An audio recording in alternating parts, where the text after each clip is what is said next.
Ancient Chinese, dressed in vibrant scarlet robes, gathered in the city center to play majestic flute melodies, filling the streets with the sounds of a festival that celebrated the culture, history, and spirit of ancient China. In the square where the courtiers and noble guests were gathering, a loud voice suddenly rang out, triumphantly announcing that the noble family of Xenia Yoren had finally presented a concubine to the empress. All around, to the rhythm of exciting music, maidens were performing a dance with blushing cheeks. The two high-ranking men, standing in the shadow of the balcony, silently watched the graceful movements of the girls, discussing among themselves that the Sanya Yoren clan had long been famous for its descendants, possessing great strength and innate magical gifts. The little girl, all wrapped in a scarlet veil, sat quietly on the cold stone floor, her face hidden from prying eyes, and, holding her breath, she patiently waited for the moment when fate would take its step towards her unknown future. This little child, wrapped in a scarlet veil with fine embroidery, had been sitting motionless on her knees in the middle of the hall for 2 hours, and in front of her, like a sacred symbol of her future destiny, on a decorated stand,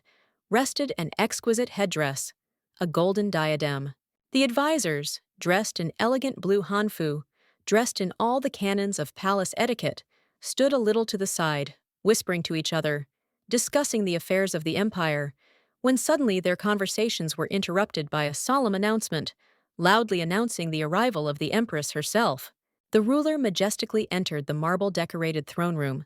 accompanied by the quiet rustle of her clothes, her long black hair flowing down her back like a river of night, and on her head sparkled the mianguan, the imperial attire inlaid with precious jade. As soon as her steps sounded near the courtiers, everyone present, from senior advisors to young servants, instantly froze in awe and bowed deeply, respectfully lowering their heads, expressing devotion and respect for the one whose will was stronger than fate and whose words sounded like law. The woman slowly and smoothly approached the dais, surrounded by incense burners with the aroma of sandalwood, sat down on the majestic throne with a straight posture, placing her graceful hands on the carved armrests of dark wood, and her calm gaze showed inner strength. The empress, whose name sounded like a frozen legend, Yeva Aryun, was strikingly distinguished by her beauty. Emerald green eyes sparkled like precious stones, dark as silk, hair fell in soft waves over her shoulders, and a cold and flawlessly chiseled face. The girl, in scarlet ceremonial robes, with her face covered by a veil, sat, just as before, on the cold stone floor in a deep bow, without raising her head, as if she herself were part of an ancient rite, the meaning of which was known only to the heavens and to her alone. The mistress, looking around the hall with a calm but intent gaze, asked with slight surprise in her voice what was going on here,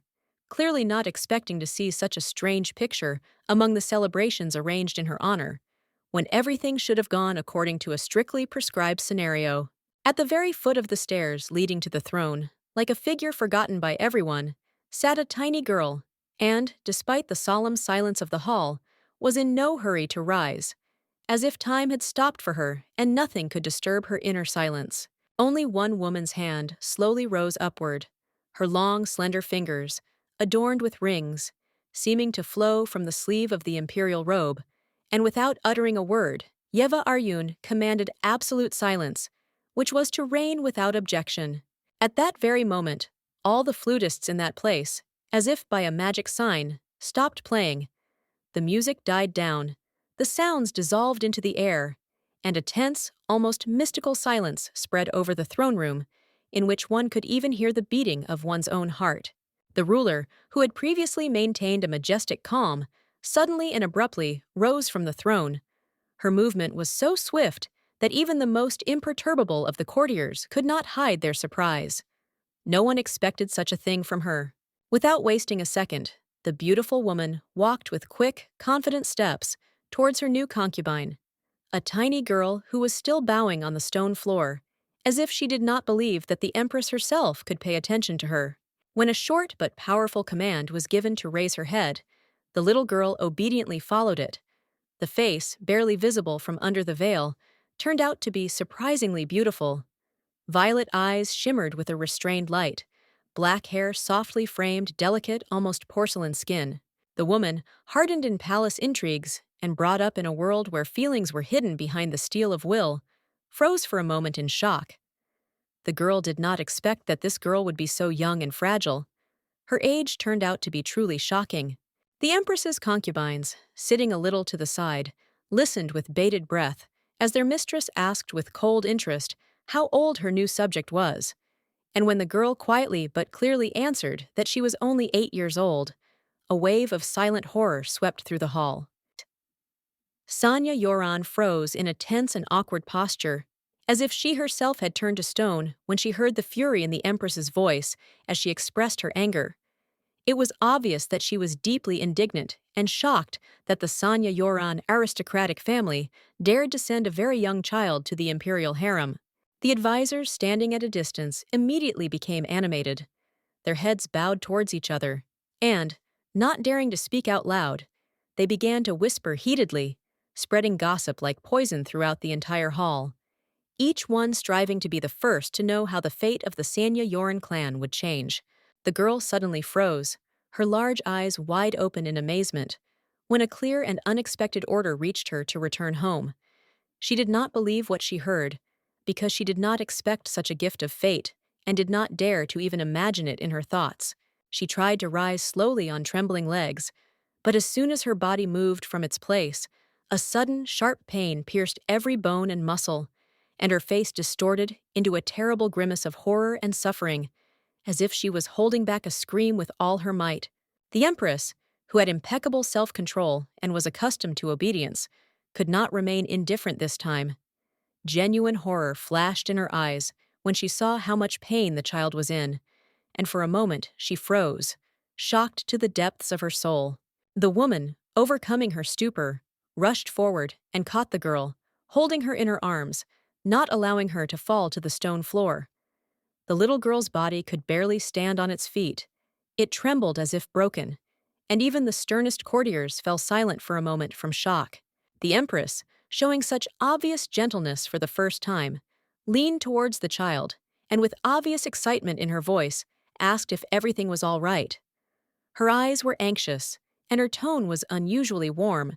as if concern had broken through the icy shell of power. A man with short, bright red hair and a long silver earring in one ear stood in the shadow of the columns, watching what was happening with a gloomy expression on his face.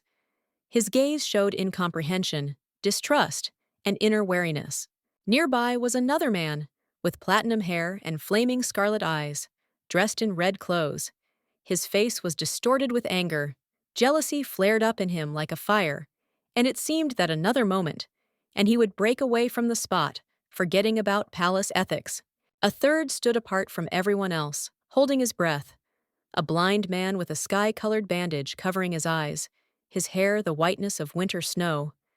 He said nothing, but his silence was heavier than loud words, and the tension around him was felt on the skin. Sanya Yoran involuntarily shuddered when she felt an unexpectedly light but powerful touch on her shoulder. She opened her mouth, as if about to say something, but then frowned, feeling an anxious premonition creep into her chest. The ruler's concern did not bode well. The woman watched the girl with anxious caution, and her large eyes showed obvious concern, which in itself seemed unusual, even ominous. Such sincere excitement from the lips of the ruler never boded well. The young girl, noticing the change in the face of the great empress, hastily tried to dispel the woman's anxiety, raising her gaze and softly, but confidently, saying that she was all right, trying with all her might to speak calmly, despite the pain that fettered her every step. With reverent politeness, the beautiful girl slowly bowed before the empress, bowing her head as if acknowledging her greatness, and in a quiet but clear voice said that she was going to leave now, not wishing to cause unnecessary excitement in the palace. The little girl, gathering all her courage, carefully stepped back, with each step feeling the pain piercing her legs, but she did not allow herself to give up.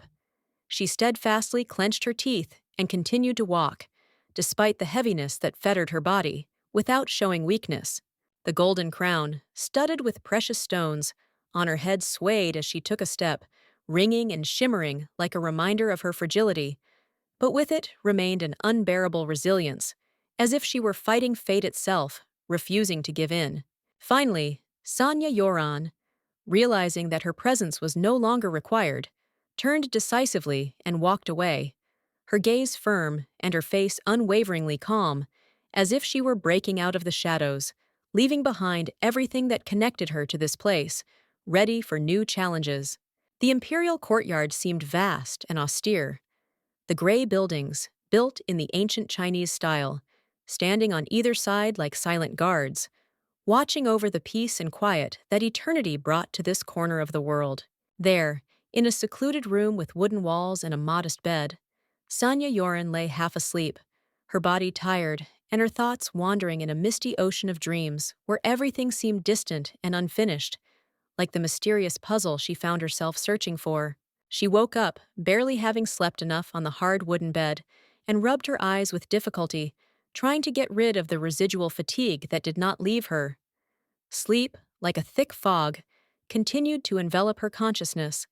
making it difficult to clearly perceive reality and pulling her back into the world of dreams. After that, the little girl glanced at her stupid neighbor, who was peacefully sleeping next to her on a large bed. Her breathing was even, and her face expressed complete serene calm, despite the fact that she so rudely took the soft bed away from the girl. The neighbor, a young girl with freckles, was sleeping peacefully, lying on her back, with her mouth slightly open, from which saliva was flowing invisibly, and it was she who, without any regret, took away Sanya Yoren's bed, leaving her with the only choice, to spend the night on a hard wooden bed, experiencing discomfort and annoyance. Sanya Yoren, in turn, tried more than once to convince her friend to give up her bed in the evening, offering to swap places, but she rudely refused, ordering her to find another place to sleep, without showing the slightest sympathy or desire to give in even a little. The little girl, realizing that her request would remain unanswered, sighed with deep regret, took off her blue shoes, and, feeling how fatigue penetrated every cell of her body, carefully got out of bed, deciding that now she would have to look for a more comfortable place to rest. Sweet Sanya Yoren, sighing heavily, grabbed the door of the large window, sadly thinking that, despite her position as the empress's concubine, she still remained an object of neglect and indifference from those around her. She regretfully opened the window, allowing fresh air to enter the room, and, looking out at nature, she became lost in thought, watching the dry branches of the trees and the birds that fluttered peacefully among their bare branches, creating the illusion of peace in this harsh world. The Sorak Empire, once thought lost in the legends of the Celestial Empire,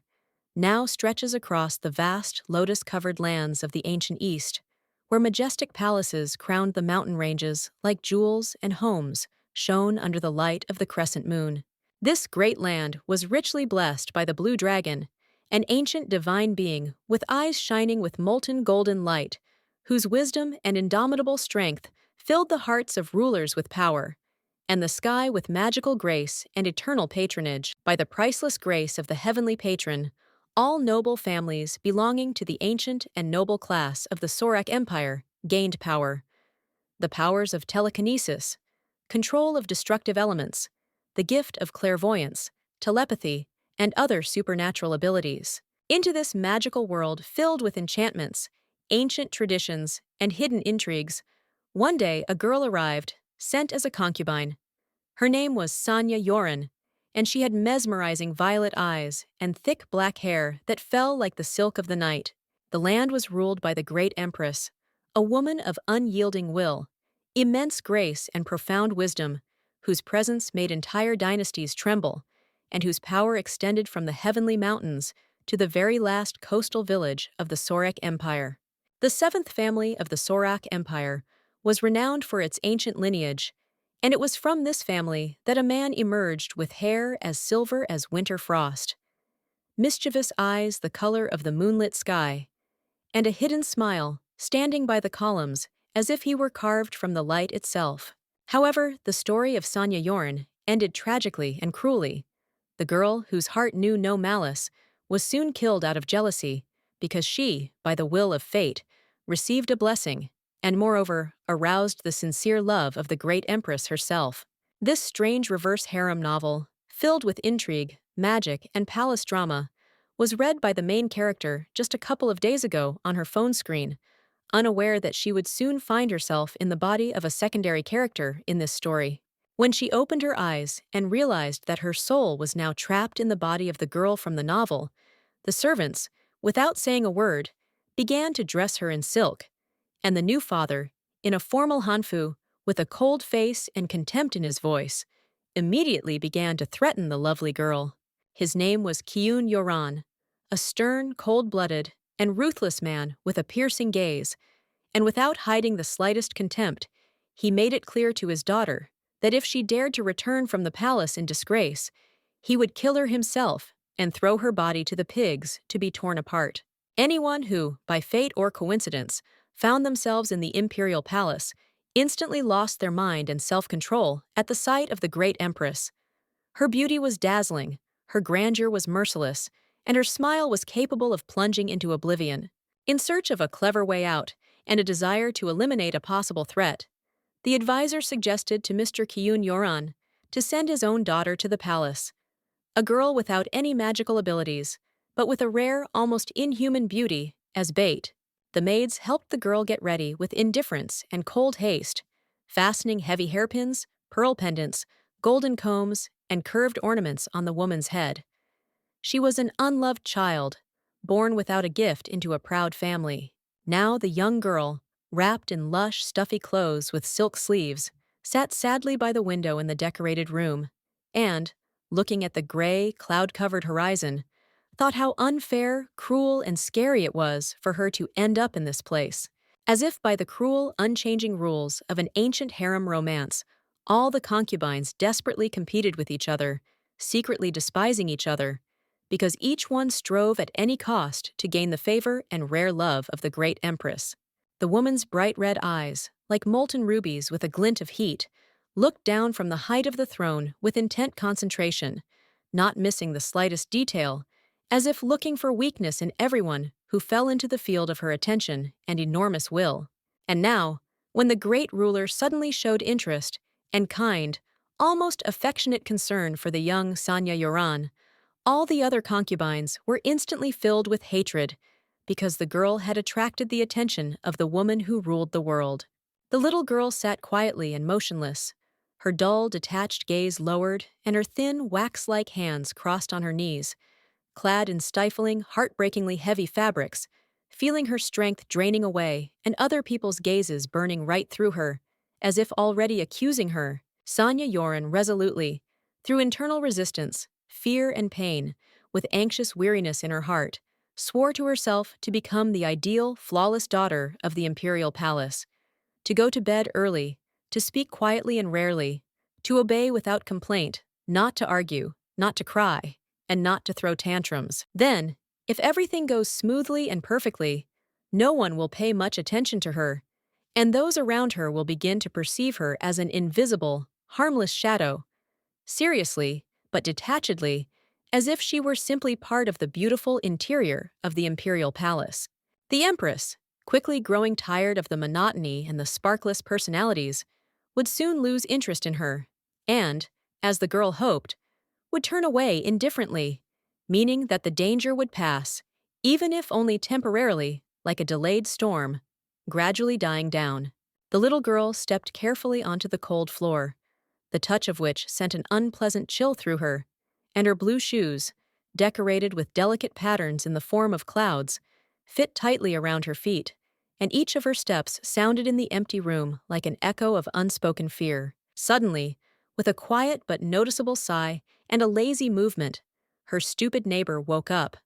A girl with an impudent, smug smile, stretched sleepily on her bed, as if everything that was happening did not concern her, and the world around was created only for her pleasure. Rudely, and with obvious irritation, the young girl asked why little Sanya Yoran was speaking to her so impolitely, suddenly wondering why she was sleeping on the concubine's soft bed instead of lying modestly on the bench, as everyone else was supposed to. The girl grabbed a soft pillow from the bed, squeezing it in her hands, and, grinning with a sly smile, said that such a soft and comfortable bed was too cozy for such a little thing as her poor neighbor, who clearly had no place among the senior concubines. Sanya Yoren, turning away from the girl with obvious contempt, not wanting to continue this useless and empty conversation, coldly replied that if the maid woke up, then let her help her get dressed, since this clearly did not suit her interlocutor, and she sighed heavily from irritation and hatred. The girl, with obvious dissatisfaction and the feeling that she could not let go of this situation, finally stood up from her seat and, gritting her teeth, began to help Sanya Yoren with her clothes, choosing a new pink dress for her that was supposed to emphasize her status among the other concubines. In the original, when Sanya Yoren complained to the empress about her cruel and unfair treatment, it immediately made her an object of hatred among the other concubines, who could not forgive her insolence, arrogance, and openness in expressing her feelings and emotions. The maid tightened the little mistress's pink belt very tightly, causing the sweet little girl to involuntarily shudder, feeling how the fabric was squeezing and restricting her movements, causing pain in her stomach. But despite this, she remained silent, not wanting to show her weakness. But instead of screaming in pain, little Sanya Yoren, without giving in to her emotions, looked away and calmly said that this would do, even though it was painful, and then, with cold determination in her voice, ordered the maid to go away and leave her chambers. The girl in the yellow hanfu froze in surprise upon hearing such an unexpected order, as if she could not believe that she was being sent away, not only from this room, but also, probably, from the palace, where she was accustomed to being not just a servant, but a part of everyday life and its constant element. For Sanya Yoren, without hiding her irritation, and with cold determination in her voice, rudely told her to leave not only this room, but also the palace, clearly intending to get rid of the one who was her servant, with such firmness that it would have amazed anyone who was nearby. The beautiful little girl, thinking to herself, quietly thought that she was not going to leave someone by her side who would continue to complicate a woman's life, making her feel weak and helpless, because her face was expressionless as always. There were guards standing near the closed huge doors, and from behind them, the clear screams of a maid could be heard, who seemed to have no intention of leaving, despite the strict orders she had been given. All this was happening in front of the guards, which only made the situation worse. The girl was clearly angry with her young mistress, because she had been sent here by the master himself, the mistress's father, to monitor her behavior and not allow her to violate the established order, to always be nearby and carefully fulfill her role. The lady shuddered when she was found out. It turned out that she was a spy sent on a special mission, and her real intention was hidden under the mask of a submissive servant, which was a complete surprise for her and a huge shock, which she did not know how to cope with. There was clearly hatred and enmity between the Sanya Yoren family and the empress, which sought to find its outlet in any manifestation of their relationship, and this incident only confirmed everything that had long been clear to both sides, who did not need words and explanations, but were obvious to everyone. The maid began to justify herself, trying to explain her behavior and her actions, but the mistress, not wanting to listen to her anymore, coldly turned away, not wanting to waste precious time on her pathetic excuses, which had long been boring to her and had no meaning. Suddenly, behind closed doors, a servant of the guard loudly announced that a boy named Sul had come to see the girl, breaking the silence that reigned in the room. This unexpected arrival attracted the attention of everyone present, causing them to look at each other with surprised glances. The servant watched in bewilderment as the handsome gentleman, without showing a shadow of politeness, raised his hand in a red sleeve and rudely opened the door, as if ignoring all propriety, which only worsened the atmosphere of bewilderment and tension that reigned in the room. Sanya Yoren and the girl next to them were also surprised by the loud sound and the sudden appearance of a new guest, who seemed to be an important figure who clearly attracted their attention with his unexpected visit and strong presence in this difficult situation. A man stepped inside wearing boots and a red hanfu, which was expensive and richly decorated, which immediately attracted the attention of everyone present, because his appearance was indicative and clearly stood out among the ordinary people in this palace. This charming, handsome man was named Zhou Yun. He was a tall man of Chinese descent, with golden hair and piercing red eyes in which a sly smile played.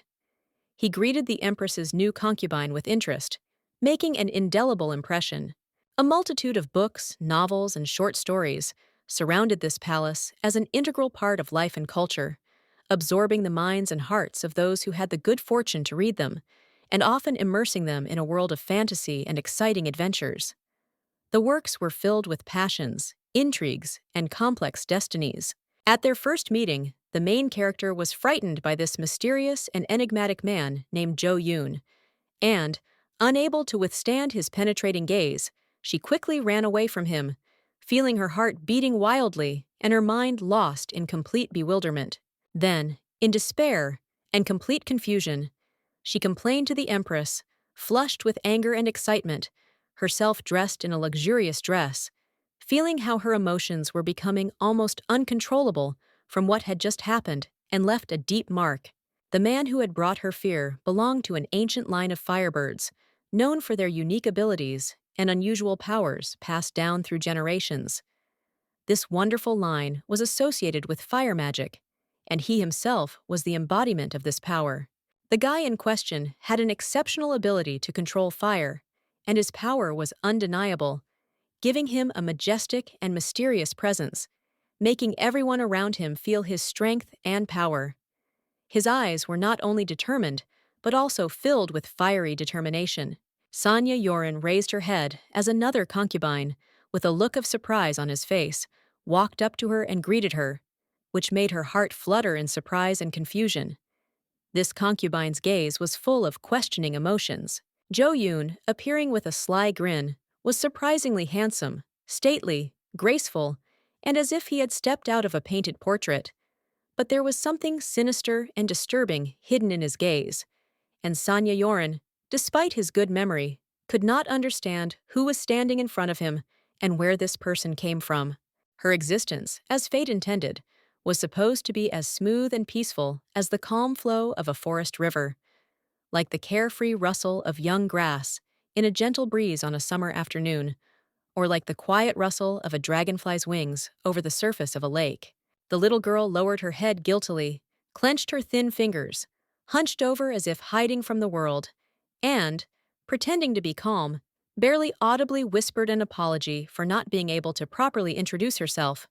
After all, she simply had no family, no status, not even a last name. Thoughts wandered in a chaos of guesses. He finally understood that she could not have used her last name when joining the harem, because after losing her past, she was left with only the namelessness with which she was once born, and which she was now forced to bear. She realized with annoyance, bitterness, confusion, and anxiety that she could not remember who was standing in front of her now, as if this person had never appeared in the plot of the novel she had read,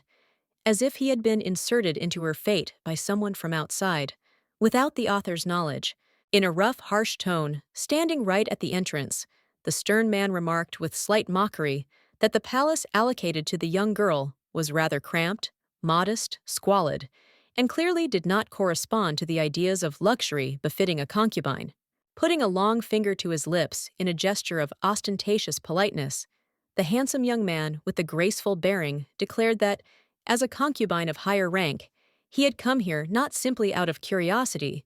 but to teach the young girl how to properly arrange everything here. In her mind, without showing it, sweet Sanya Yoren thought with suspicion and irritation that apparently the young man had appeared in her chambers not at all for the sake of instructions, but only to provoke a quarrel, start an argument, and put her in an awkward position. The man's hand, confident, strong, impatient, stretched forward, and the guy, looking straight into her eyes, asked with feigned surprise whether she, being a concubine, really did not understand what he was talking about when he mentioned the so-called red flower. The truth was that red flowers, especially symbolic ones, did not bloom for more than 10 days in China. They were fleeting, ephemeral, too sensitive to change, and therefore always served as an allegory for the fragile fate of women. After these words, young Jo Yoon with lazy grace came closer, ran his hand over the lady's cheek, lifted her face, and looking down with haughty coldness, whispered that wilted flowers are not left in a vase, they are torn out of the ground by the roots without regret. After that, with a sly, smug, almost mocking smile, the concubine leaned a little closer and venomously whispered that the imperial palace was no place for wilted, crumbling, fading flowers, because neither compassion nor past beauty were valued here. The girl's face remained cold, calm, absolutely indifferent, as if carved from stone, and not even the slightest hint of fear, anxiety, excitement, confusion, or submission flashed in her gaze. The man made no impression. That is why, instead of being frightened, trembling, screaming, recoiling, or embarrassed, Sanya Yoren, with graceful, polite, impeccably educated restraint, bowed slightly before the arrogant concubine and thanked him for his precious, important advice. Young Jo Yoon, offended by her indifference, having lost interest in the girl for a moment, with a lazy, indifferent, almost tired look, turned his eyes to the modest, silent maid standing to the side, and instantly, decisively, without hesitation, chose her as his target. The man, with a slow, sliding, predatory, and feigned polite smile, asked if this girl was too close to her quiet, devoted, meek servant, and if not, he would like to make one very modest, personal request. Obediently, as if having already resigned herself to her fate, Sanya Yoren calmly asked how she could be of service to the respected concubine, bowed her head with respectful grace, closed her eyes, and concealed the flash of indignation lurking somewhere in the depths of her soul. With a sarcastic, lazy, and mocking half-smile on his lips, Jo Yoon casually said that recently, to his great regret, he had been in dire need of service personnel, especially diligent, silent, and obedient girls. To herself, with all her cold sobriety and inner restraint, Sanya Yoran instantly saw through his lie. The young man clearly occupied a high, honorable, almost privileged position in the palace, had many servants, and now he was lying absolutely brazenly. Jo Yoon was a truly dangerous, insidious, cruel demon in the flesh.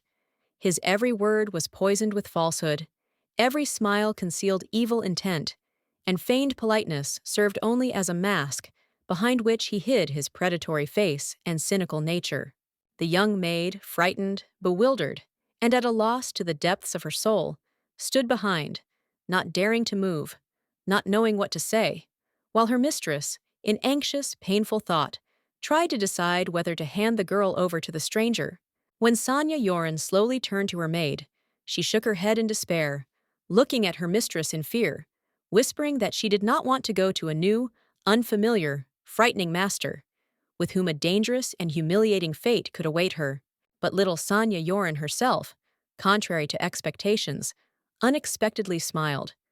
The one who was supposed to be an ally had long aroused her suspicions,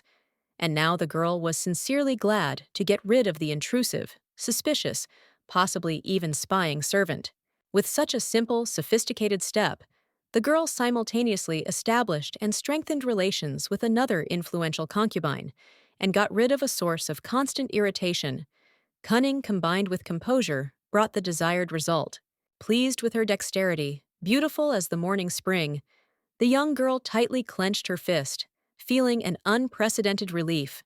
She managed to solve two important problems at once, without unnecessary noise, tears, or open conflict, while maintaining her dignity. The cunning maid herself, shocked by the betrayal and deprived of her former confidence, stood aside in complete horror, with a pale face, unable to believe that the young mistress had so easily, cold-bloodedly, and even with a satisfied smile, given her to a stranger. She was shaking with fear, rage, humiliation, and great resentment, like a leaf in a gust of icy wind, and in her eyes, wide open and full of horror, raged a desperate, dark, bitter hatred for her former mistress, who had betrayed her without explanation or regret. The concubine, dressed in expensive silks, tired of empty conversations, with an ingratiating, almost indifferent intonation, again addressed the sweet girl, saying that, alas, it was time for him to leave, because important palace affairs awaited him outside these chambers. Without looking back even once, the stern man left the chambers with the same cold, impenetrable, and arrogant mask on his face, as if neither the girl, nor the maid, nor this episode were worth even a second of his attention, and the whole world outside of his plans was pathetic and insignificant. The little girl held back the large tears, welling up in her eyes, slowly pressed her palm to her burning cheek. Her skin was burning from resentment, from humiliation, from pain, and a prickly, dull determination to remember this moment and the one who had so mercilessly humiliated her settled in the woman's chest. When the handsome man with the piercing, burning gaze finally left the chambers, another man was already waiting for him at the very entrance. A stately man with short scarlet hair, dressed in blue clothes with luxurious trim, thin gold jewelry, and earrings in his ears. With an arrogant, lazy look and a light, caustic mockery on his lips, the man measured his companion with his eyes, after which he venomously said that even here, in a corner of the palace, forgotten by everyone, he managed to meet a useless, worthless non-entity. His name was Garam. The blonde, not paying the slightest attention to the insult, bowed with cold, silent restraint in respectful obeisance to the concubine, whose position was noticeably higher in rank, and then Garam cast a piercing glance into the room behind him. Jo-yoon, who was not used to being ignored, treated with indifference, and especially to not being greeted properly, literally became filled with anger. His face flared up with rage, his eyes lit up, and his breathing became heavy, as if a wild flame of humiliated pride had flared up inside him. Holding back his anger with great effort, he turned sharply to the girl standing silently next to him, in whose eyes neither fear nor guilt was reflected, and in a heavy, irritated tone began to ask sharply what these strange, impudent tricks were that she was allowed to do. He was seething with anger and indignation, noticing that the lovely Sanya Yoran had already ordered another guest to be brought to her, although he himself, young Jo-yoon, had not even left the confines of her room yet, which hurt his pride and caused painful irritation inside. The beautiful Sanya Yoran did not make excuses or try to explain anything. She just lowered her head with exaggerated politeness and gently asked for forgiveness, despite the fact that she did not feel guilty at all and did not consider herself involved in the terrible conflict. Unexpectedly, Garam turned to the blonde with a slight grin, speaking with a lazy but very accurate reproach, expressively noting that he, as always, was going too far, allowing himself too much, and spewing poisonous words in such a refined place as the imperial harem. There had clearly been a major conflict smoldering between these two grown men for a long time. From their tense looks, caustic intonations, and poisonous half-hints, it was clear that behind the polite words, there was a feud that was ready to flare up with renewed vigor at any moment. With an angry expression on his face, the man pointed his finger sharply at everyone present, loudly declaring that such behavior was a real insult to him and that he did not intend to leave this matter without consequences and huge punishment. After this outburst of rage, young Jo-yoon, together with his newfound maid, without deigning to look at anyone else or say a word, turned around and, without hiding his irritation, walked away with a heavy gait, leaving the room filled with tension. Sanya Yoran slowly raised her head at the very moment when the charming Garam addressed her, and, opening her expressive eyes wide, she appeared before him in a surprisingly sweet and at the same time truly beautiful and bright appearance, like a morning star. It turned out that this handsome and unusual man had arrived at the palace only to personally see what the new concubine was like, because his piercing indigo eyes and deep red hair were memorable at first sight. However, as it turned out, the handsome Garam had already seen enough. He turned to leave the chambers, and the girl, not wanting to seem rude, bowed to him again with dignity and modesty, expressing graceful, apologetic gratitude for the visit. Mentally consumed with anger, irritation, and despair, she nevertheless could not allow herself to openly object or give a bold rebuff. So all that was left was to politely ask for forgiveness, smile tensely, and pretend to be silly, playing the role of a submissive girl. Before finally leaving, the beautiful Garam looked at her coldly and contemptuously, and then, without hiding his disdain, in a dry voice ordered her not to catch his eye again and not to get underfoot, reminding her of his higher status and power. Almost immediately after the last cold-filled word, the heavy, golden silk-lined palace doors slammed shut with a dull echo, as if putting a fat and final point on an unpleasant scene, leaving in the air only silence, irritation, resentment, humiliation, and unspoken annoyance. Having gathered the last bits of will, patience, endurance, anger, and quiet despair, the little girl slowly and tiredly sank down onto the wide bed, spreading her thin, fragile arms out to the sides, as if wanting to forget for a moment, disappear, become invisible and feel nothing for at least a second. Despite the hurt, fear, and anxiety, Sanya Yuran felt a barely noticeable, almost painful relief. Finally, she was alone, without strangers' eyes, and this loneliness suddenly became desirable.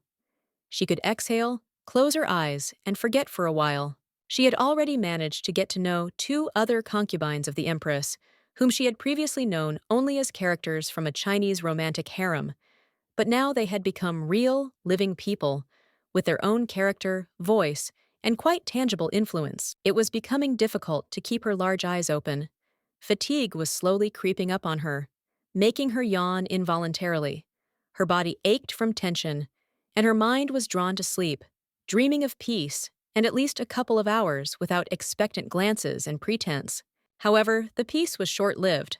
Footsteps were heard behind the closed carved doors, and soon three figures appeared, their silhouettes resembling servants, who loudly and clearly announced that they had come to prepare the concubine's bedroom for sleep, as required by palace regulations. Opening her eyes in surprise and quickly sitting up on the soft bed,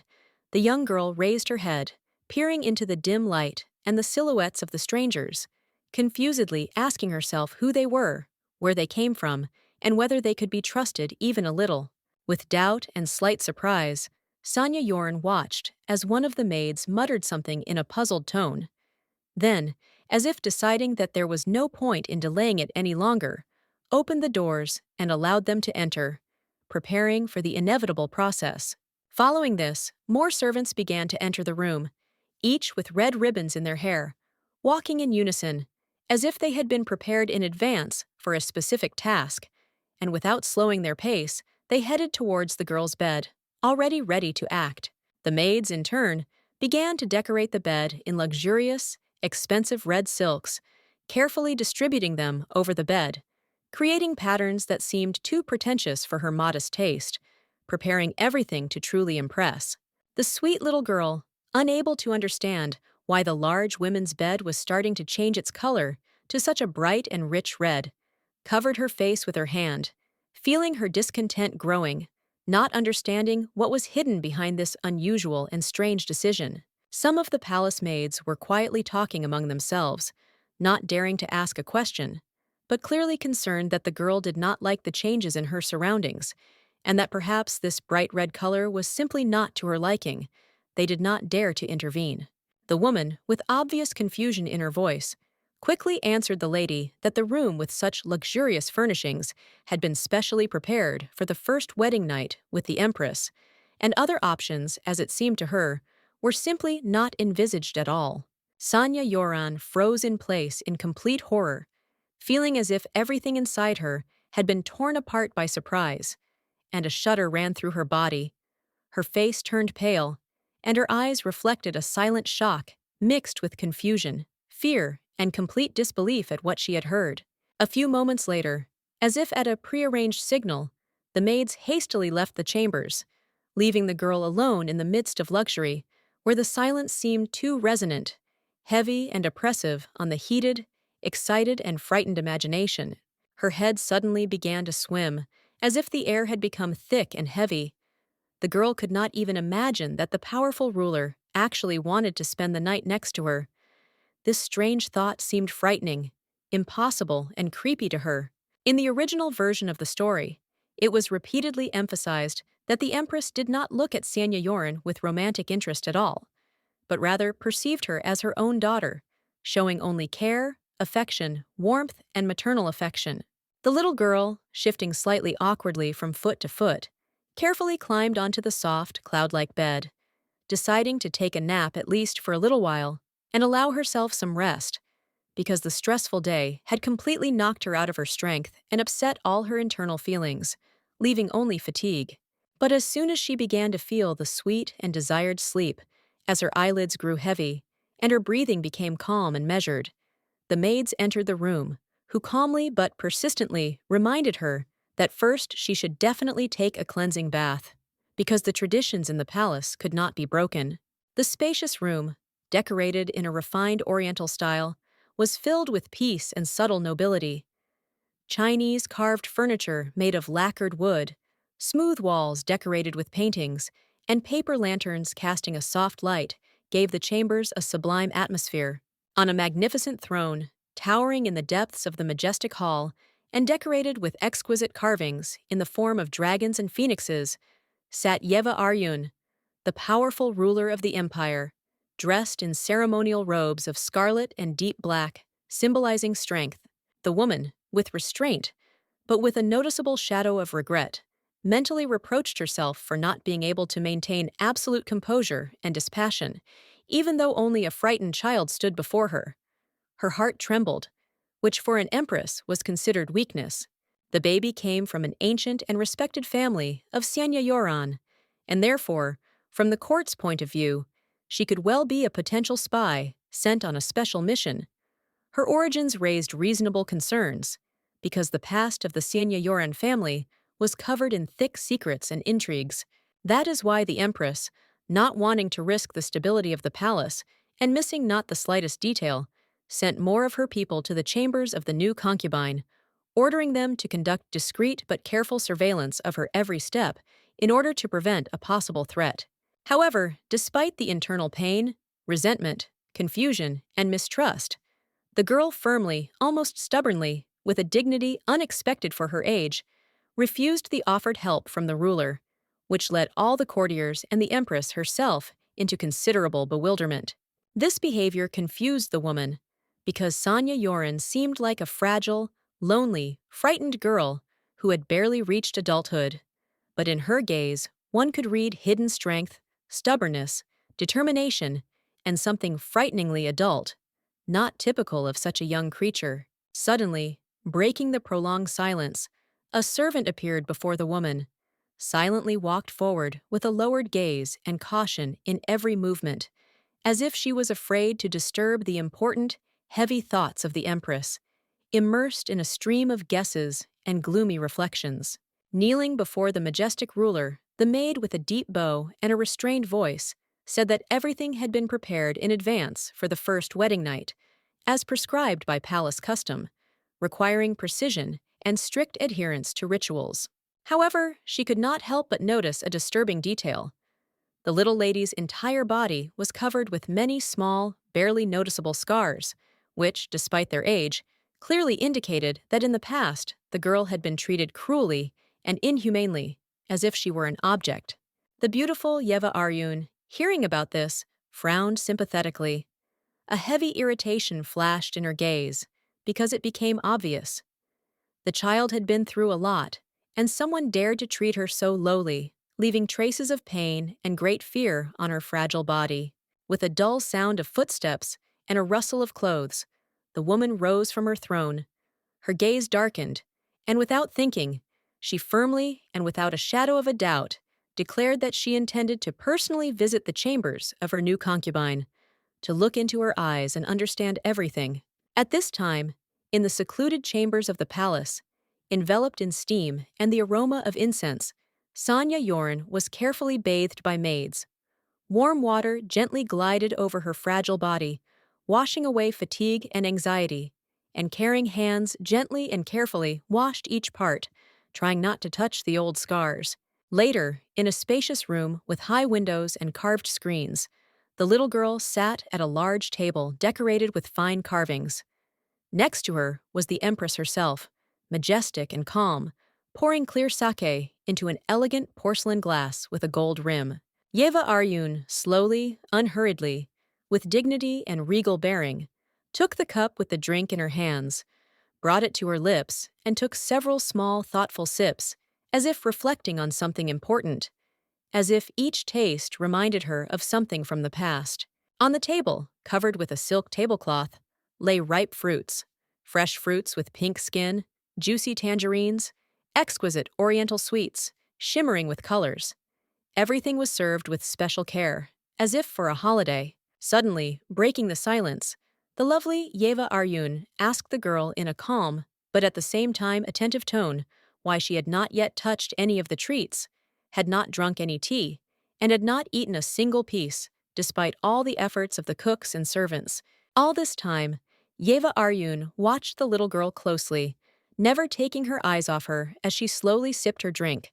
trying to keep her calm from betraying the inner tension that was hidden in her soul under the outer mask of serenity. But looking at the reflection of the drink, the lady could not get rid of the feeling of discontent and internal rejection towards the entire family of aristocrats Sanya Yoran, whose deeds and dark secrets, hidden from prying eyes, increasingly gave rise to vague doubts and anxiety in her soul. Young Sanya Yoran shuddered as she noticed the heavy sigh that escaped from the empress's lips, and feeling the awkwardness in the air, she could not understand why this woman had suddenly changed her mood and what was the cause of her vague uneasiness. The stately woman raised her hand in front of her, taking the exquisite sweetness in it, and with a light sigh said that she had no intention of scaring the little girl or creating an uncomfortable atmosphere, but her actions, it seemed, could not help but leave a mark on her heart. With her Chinese fingers, adorned with thin gold rings, she carefully grabbed the candy, exquisitely shaped like a flower, and, handing it to the girl, suggested that the little one try it. This was supposed to be not only a treat, but also a gesture designed to strengthen trust. After that, the woman, with a slight smile, began to explain to the girl that this candy was honey, with nuts baked in a thin caramel, and that its taste was unique. Such a delicacy that could only be truly enjoyed by those who appreciate exquisite treats. Meanwhile, the girl did not have time to notice how a whole mountain of sweets appeared on her plate, which Yeva Aryan generously served her, creating a real feast of delicious treats, despite her inner anxiety and bewilderment about this excess. Sanya Yoran frowned, lost in thought as to how it could have happened that so many sweet treats had fit inside her, and wondered if this was some kind of hidden punishment from the older woman she still somehow didn't trust. Initially, the sweet little girl often suffered from hunger, being forced to hide from everyone and hide, so all this time, lying in bed without strength, she sought salvation in simple joys, such as food, in order to forget at least a little and distract herself from the horrors of her secret past. Frowning but determined, the young girl reached with her chopsticks for the grapes that lay at the very top of the mountain of treats, deciding to start with that, hoping that at least this fruit would taste good and not cause any unpleasant sensations. She carefully put the fruit in her cheek, slowly tasting it, hoping to enjoy the sweet taste, but as soon as the grape touched her tongue, she immediately winced. The fruit was bitter, so bitter that her face contorted with an unpleasant sensation, leaving her with only disappointment. Suddenly, the girl grimaced sharply, trying not to spit out the grapes, which turned out to be so bitter that her face was distorted by the taste, and she barely restrained the desire to get rid of this fruit, which brought her only disappointment. The bitterness was felt so strongly that her eyes filled with tears. Sanya Yoran began to cough loudly, quickly covering her mouth with her hands, trying to hold back the painful attacks. However, despite her efforts, the juice from the grapes poured out, dripping onto the table and leaving behind an unpleasant trace of bitterness and embarrassment. The empress, hearing the girl's loud cough, shuddered. Her face immediately darkened, and she frowned, not expecting that the little girl would become ill from a simple fruit that she considered safe and even beneficial for her health, and this instantly made her think about the consequences. The girl trembled in horror, looking at the grape juice that slowly flowed down her face and hands, feeling the cold sweat covering her forehead from fear. The woman's eyes widened in panic, and the noblewoman could not understand what was happening, losing control of herself. Immediately, the lovely empress jumped up from her seat, screaming in horror for a doctor, and her voice sounded frightened. She assumed that it could be poisoning, which only aggravated her anxiety, because the consequences could be very serious. The bitterness that still hadn't gone away made the girl's nose hurt, and she couldn't speak normally. Her words came out with difficulty. Her breathing became more and more intermittent, and her body continued to tremble with fear and pain, which worried those around her even more. There were quick footsteps, and another person entered the room. A man in a white coat, with a medical instrument in his hands, ready to help. His face expressed concern, and he immediately took action, without wasting a second, to provide the necessary assistance. This strange man was dressed in a magnificent golden hanfu. His hair was shining like jewels. His teeth were clenched tightly, as if he was holding back a storm of emotions. His gaze was full of determination, and his every gesture indicated that he was ready to carry out an important mission. He barbarously burst inside, as if he knew that he had come at the call of the ruler herself, and his determination was obvious, because he understood that much depended on his actions, and the anxiety that reigned in the air only strengthened his determination. Sanya Yoren and Yeva Aryun stood motionless, their bodies frozen in anxious and tense anticipation, as if something important and inevitable was about to happen, and their eyes met. Both felt a threat hanging in the air, a harbinger of trouble that was gripping their hearts. The young maiden's face was stained, expressing deep horror and anxiety when she realized who exactly had appeared in their room, and her eyes widened in fear and surprise when the one who could influence the fate of everyone who was nearby and change everything came. It was Mirin Aryun, the Empress's wise and experienced advisor, dressed in a magnificent outfit that emphasized his high position and status, and he looked worried, with anxiety on his face, because there was a serious threat that his ruler could be poisoned, and he was obliged to act immediately to prevent disaster. The young man was running as fast as he could down the long corridor, his footsteps echoing, when suddenly an alarming call was heard, echoing throughout the building, and his heart began to beat faster. His legs seemed to not obey him, but he rushed towards the room, feeling that something terrible and extremely important was happening right now. A new environment opened up before him.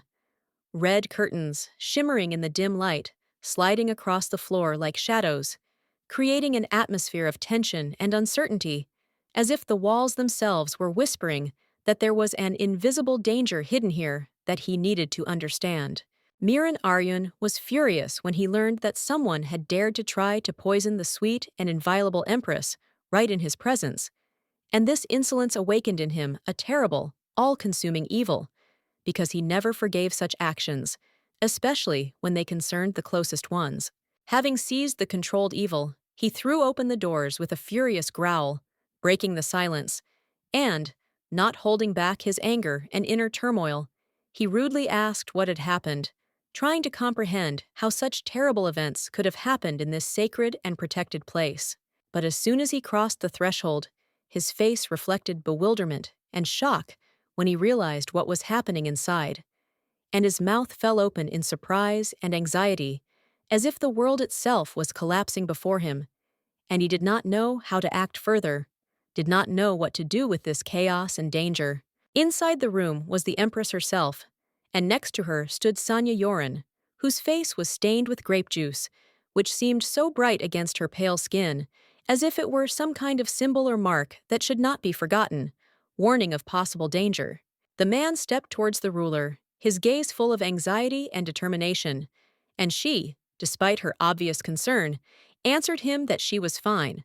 But the girl standing next to him was in much worse shape and clearly needed urgent help, which made him even more worried. With her hand, she gently pushed the young girl towards the head doctor, who was standing a little further away,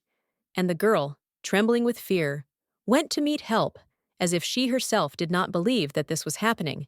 and did not know what to do in such a stressful situation. Suddenly, a servant entered, following the doctor, and loudly said that he had lost his bandage while hurrying along the corridor, and now his eyes, red and wild, with sharp pupils, became visible to everyone, which attracted attention and caused even more anxiety among those present. The young man turned back, cursing mentally, because the new danger had revealed his secret, which he had tried so hard to hide from everyone, and now the consequences of this step could be much more serious than he could have imagined in his worst assumptions. The blood of a snake ran through his body, and the scales that covered his skin glittered in the dim light, giving him a sinister and mysterious appearance. He looked not like a man, but like something far more ancient and dangerous than any mortal, unimaginably alien and powerful. Miran Aryun, overcome with anxiety, began to cover his eyes with a ribbon again, hiding his emotions and not giving himself a chance to be vulnerable,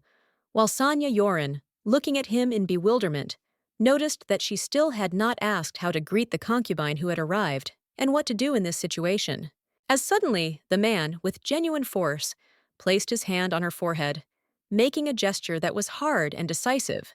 as if he wanted to make her understand that now was not the time for doubts and hesitations, and everything that was happening was only a small part of a larger plan. After which the man said angrily that she must choose whether she would prefer death by poisoning or remain without a head, and the girl recoiled in fear, feeling the full weight of these words on herself, as if death itself was standing nearby, ready to take her away. She felt as if she had fallen into the trap of a snake, which was wrapping its coils around her, squeezing her tighter and tighter, and not giving her a single chance of salvation. Her fragile heart was beating wildly in her chest, and she understood that she could not get out of this grip. The dangerous wild snake, like an anaconda, embraced the beauty in its strong embrace, holding her tightly, and the girl realized that this moment had become for her not just a test of endurance, but a real trap from which she might never escape. And now this reptile, ready to devour her, showed its sharp and dangerous fangs, and Sanya Yoren trembled with fear, feeling how her body was paralyzed by horror before the inevitable danger, which seemed too close to avoid it or change anything. The lovely lady kept her head bowed as the physician, after careful examination, gave his verdict. She was not poisoned, but simply the grapes were too bitter for her, which at first seemed incredible, but fortunately turned out to be true. The empress breathed a sigh of relief at the news. Her tense muscles relaxed, and she felt the world return to its place again, albeit with the clear awareness of how thin the line between life and death was in her situation and in her surroundings. The adults started talking about children, about how they often prefer sweet things, while they treat sour and bitter things with obvious disgust, and questions were raised about upbringing, preferences, and reactions to tastes, sometimes completely unpredictable. But in the original, Mirin Aryun was one of the most cunning and mean characters, and when he found out that Sanya Yorn had died, he just said, "What a pity," saying these words without the slightest expression of regret, as if her death had absolutely no meaning to him, and still. Initially, this character was not a human, but a dragon, and this was his main secret, which he carefully hid from everyone so as not to arouse suspicion and not to reveal his true nature, which gave him even more mystery and danger, regardless of how he manifested himself. Sanya Yoren bowed her head in resignation, feeling despair growing in her heart, because she realized that now nothing could be changed, and all her thoughts were only about death, which seemed to be about to take her away, leaving a woman's fragile life in the shadow of a terrible tragedy. The empress asked the sweet girl if she could eat anything else besides the berries, to which she apologized, explaining that it was too late for food, and her body simply could not perceive anything else except the bitterness of the moment she had experienced, which she would not forget. The lady nodded understandingly and stated that, yes, it really was the most appropriate time for sleep, because the tension and worries definitely required recovery, and it would be best to do this in peace and quiet, without unnecessary worries and all other anxieties. The maids began to stir quietly and carry candles, fruits, and other items around the room to create an atmosphere of comfort and calm, hoping to relax those present a little and give them the time to rest that they so needed after everything that had happened. The girl herself, staggering from fatigue, could barely stay on her feet, trying with all her might to cope with the growing feeling of drowsiness that was overcoming her, and she felt how her body was becoming heavy and her eyes were closing, barely allowing her to see her surroundings. Sleepily, with difficulty, the little girl rubbed her eyes with her fist, trying to drive away the sleep that was becoming more and more unbearable with each passing moment. Her body protested, but she still held back, trying not to fall asleep right there, standing as if trying to win. Handsome Mirin Aryun, watching her condition with surprise, turned his attention to the girl whose body was already on the verge of losing balance. He could not help but notice how she was barely staying on her feet, almost losing consciousness from the fatigue that overcame her. The girl, unable to hold on any longer, was losing strength with each passing moment,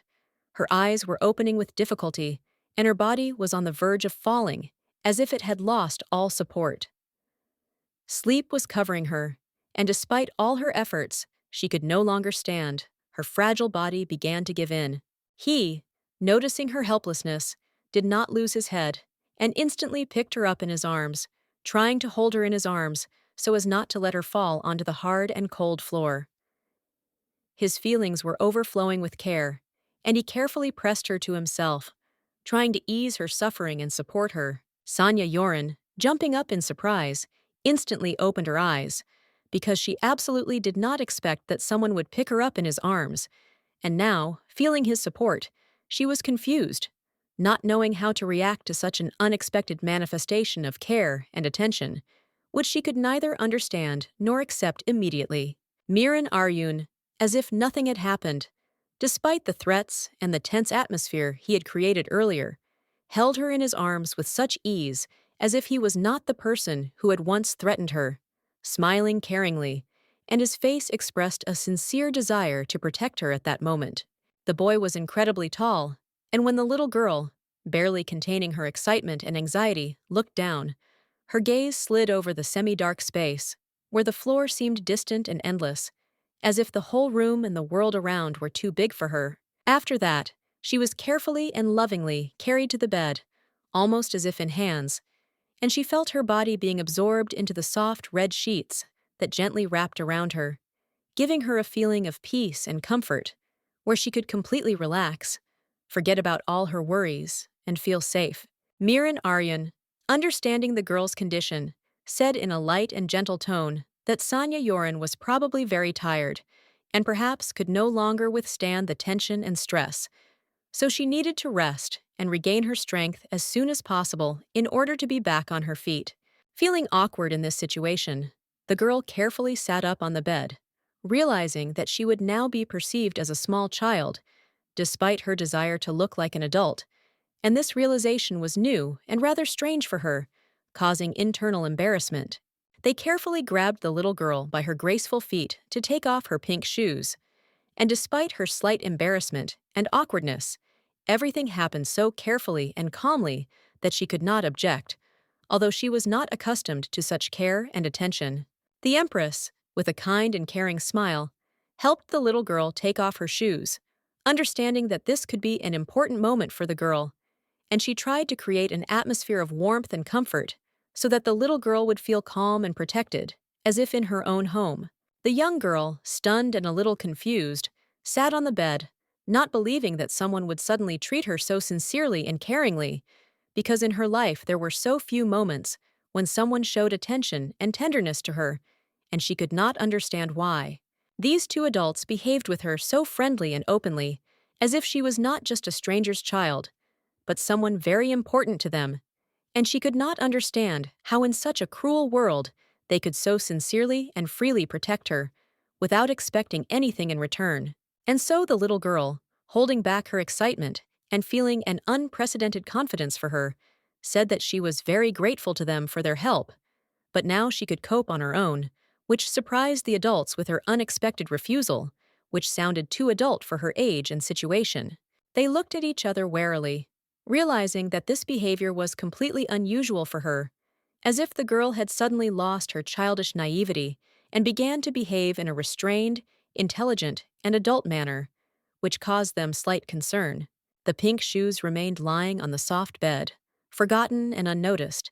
as a symbol of the fact that the little girl had changed a little in her perception of the world and began to look at it from a different point of view than before, discovering something new for herself. A lovely night had come, and the dark sky, strewn with stars, covered everything around, plunging into deep silence and stillness, where only a quiet wind reminded that life goes on, despite all the worries and experiences that were in the air. The servant hurriedly followed behind the young master, who looked incredibly elegant in his blue hanfu, with his golden hair fluttering in the wind, reflecting the light and creating an aura of mystery, as if he was not just a man, but a majestic being. The young man was shocked by his own actions, by the way he cared for another concubine who was essentially supposed to be his rival, and despite his tamed cruelty, He couldn't help but feel like his heart suddenly fluttered at that moment. The girl had legs that were too thin and emaciated, barely able to support her, and shoes that seemed too small, inhumanly squeezing her toes, which added to her vulnerability, as if she was on the verge of collapsing under the weight of everything. The beautiful lady froze in horror when her gaze met the guy's real eyes, which were full of dark, incomprehensible horror, and, realizing that he was much more dangerous than she could have imagined, the woman's heart sank with fear, as if death itself was standing nearby. Very soon, the sweet little girl, as if succumbing to fatigue and wanting to get rid of all the surrounding worries and cares, began to doze off right on the go, her body losing support, and her eyes began to close, as if she was looking for salvation in simply forgetting herself. But the man, even fully concentrating on what was happening, could not understand how the lady managed to come to her senses so quickly and take control of the situation again, as if the vulnerability she had recently shown had instantly evaporated, and she had returned to her previous form. The night was full of mysterious calm. The moon softly illuminated the dark sky, and the stars, like eternal witnesses of time, scattered across the sky, creating a charming picture that beckoned with its grandeur and boundless calm, absorbing all worries. The concubine, remaining motionless for a moment, stopped to enjoy the silence of the night, watching the moon reflect its light on the dark expanses, feeling the world around him freeze in this magical moment where everything disappears except these silent witnesses. Meanwhile, in the empress's room, where silence reigned, the girl Sanya Yoren slept peacefully in the same bed with a woman. Their bodies were surrounded by the soft light of the night, and the air itself was full of warmth and tranquility, as if it was a place where all worries disappeared, and the world was in complete peace. The little girl, feeling anxious, was afraid to fall asleep, knowing that her strange nighttime habits could cause trouble, and was worried that she might offend the ruler, leaving her in terrible anxiety, not realizing that she might not notice anything. Suddenly, unable to bear the silence of the night, the woman sat down on the edge of the bed, looked at the sleeping girl, and, despite her fatigue, allowed herself to think for a moment, realizing that her heart was filled with excitement and sympathy for this helpless creature. Sanya Yoran, feeling anxiety grip her heart, carefully turned over in bed, trying to find a comfortable position, and closed her eyes again, as if she was seeking peace in her thoughts, hoping that everything would be fine and she would be able to find answers to her questions. Adult Yeva Aryun,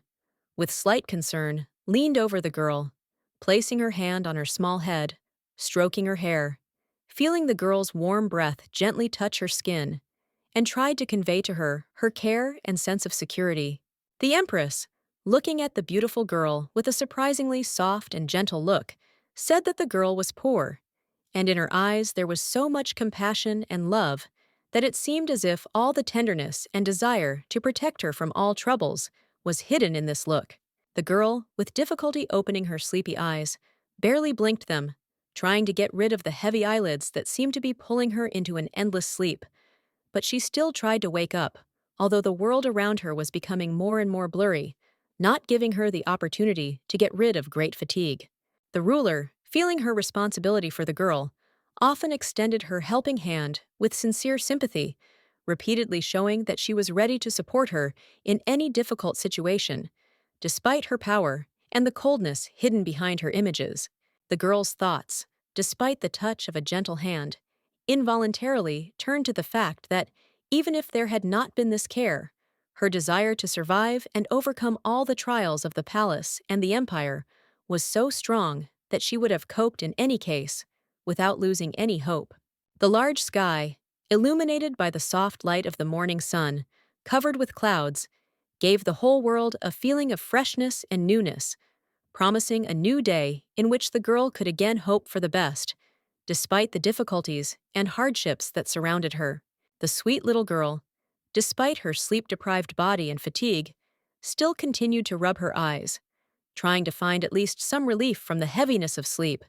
But her restless mind and body did not allow her to immerse herself in the long-awaited rest, despite all her efforts. Sanya Yoren, slightly alarmed, noticed that Yeva Aryun had left before dawn,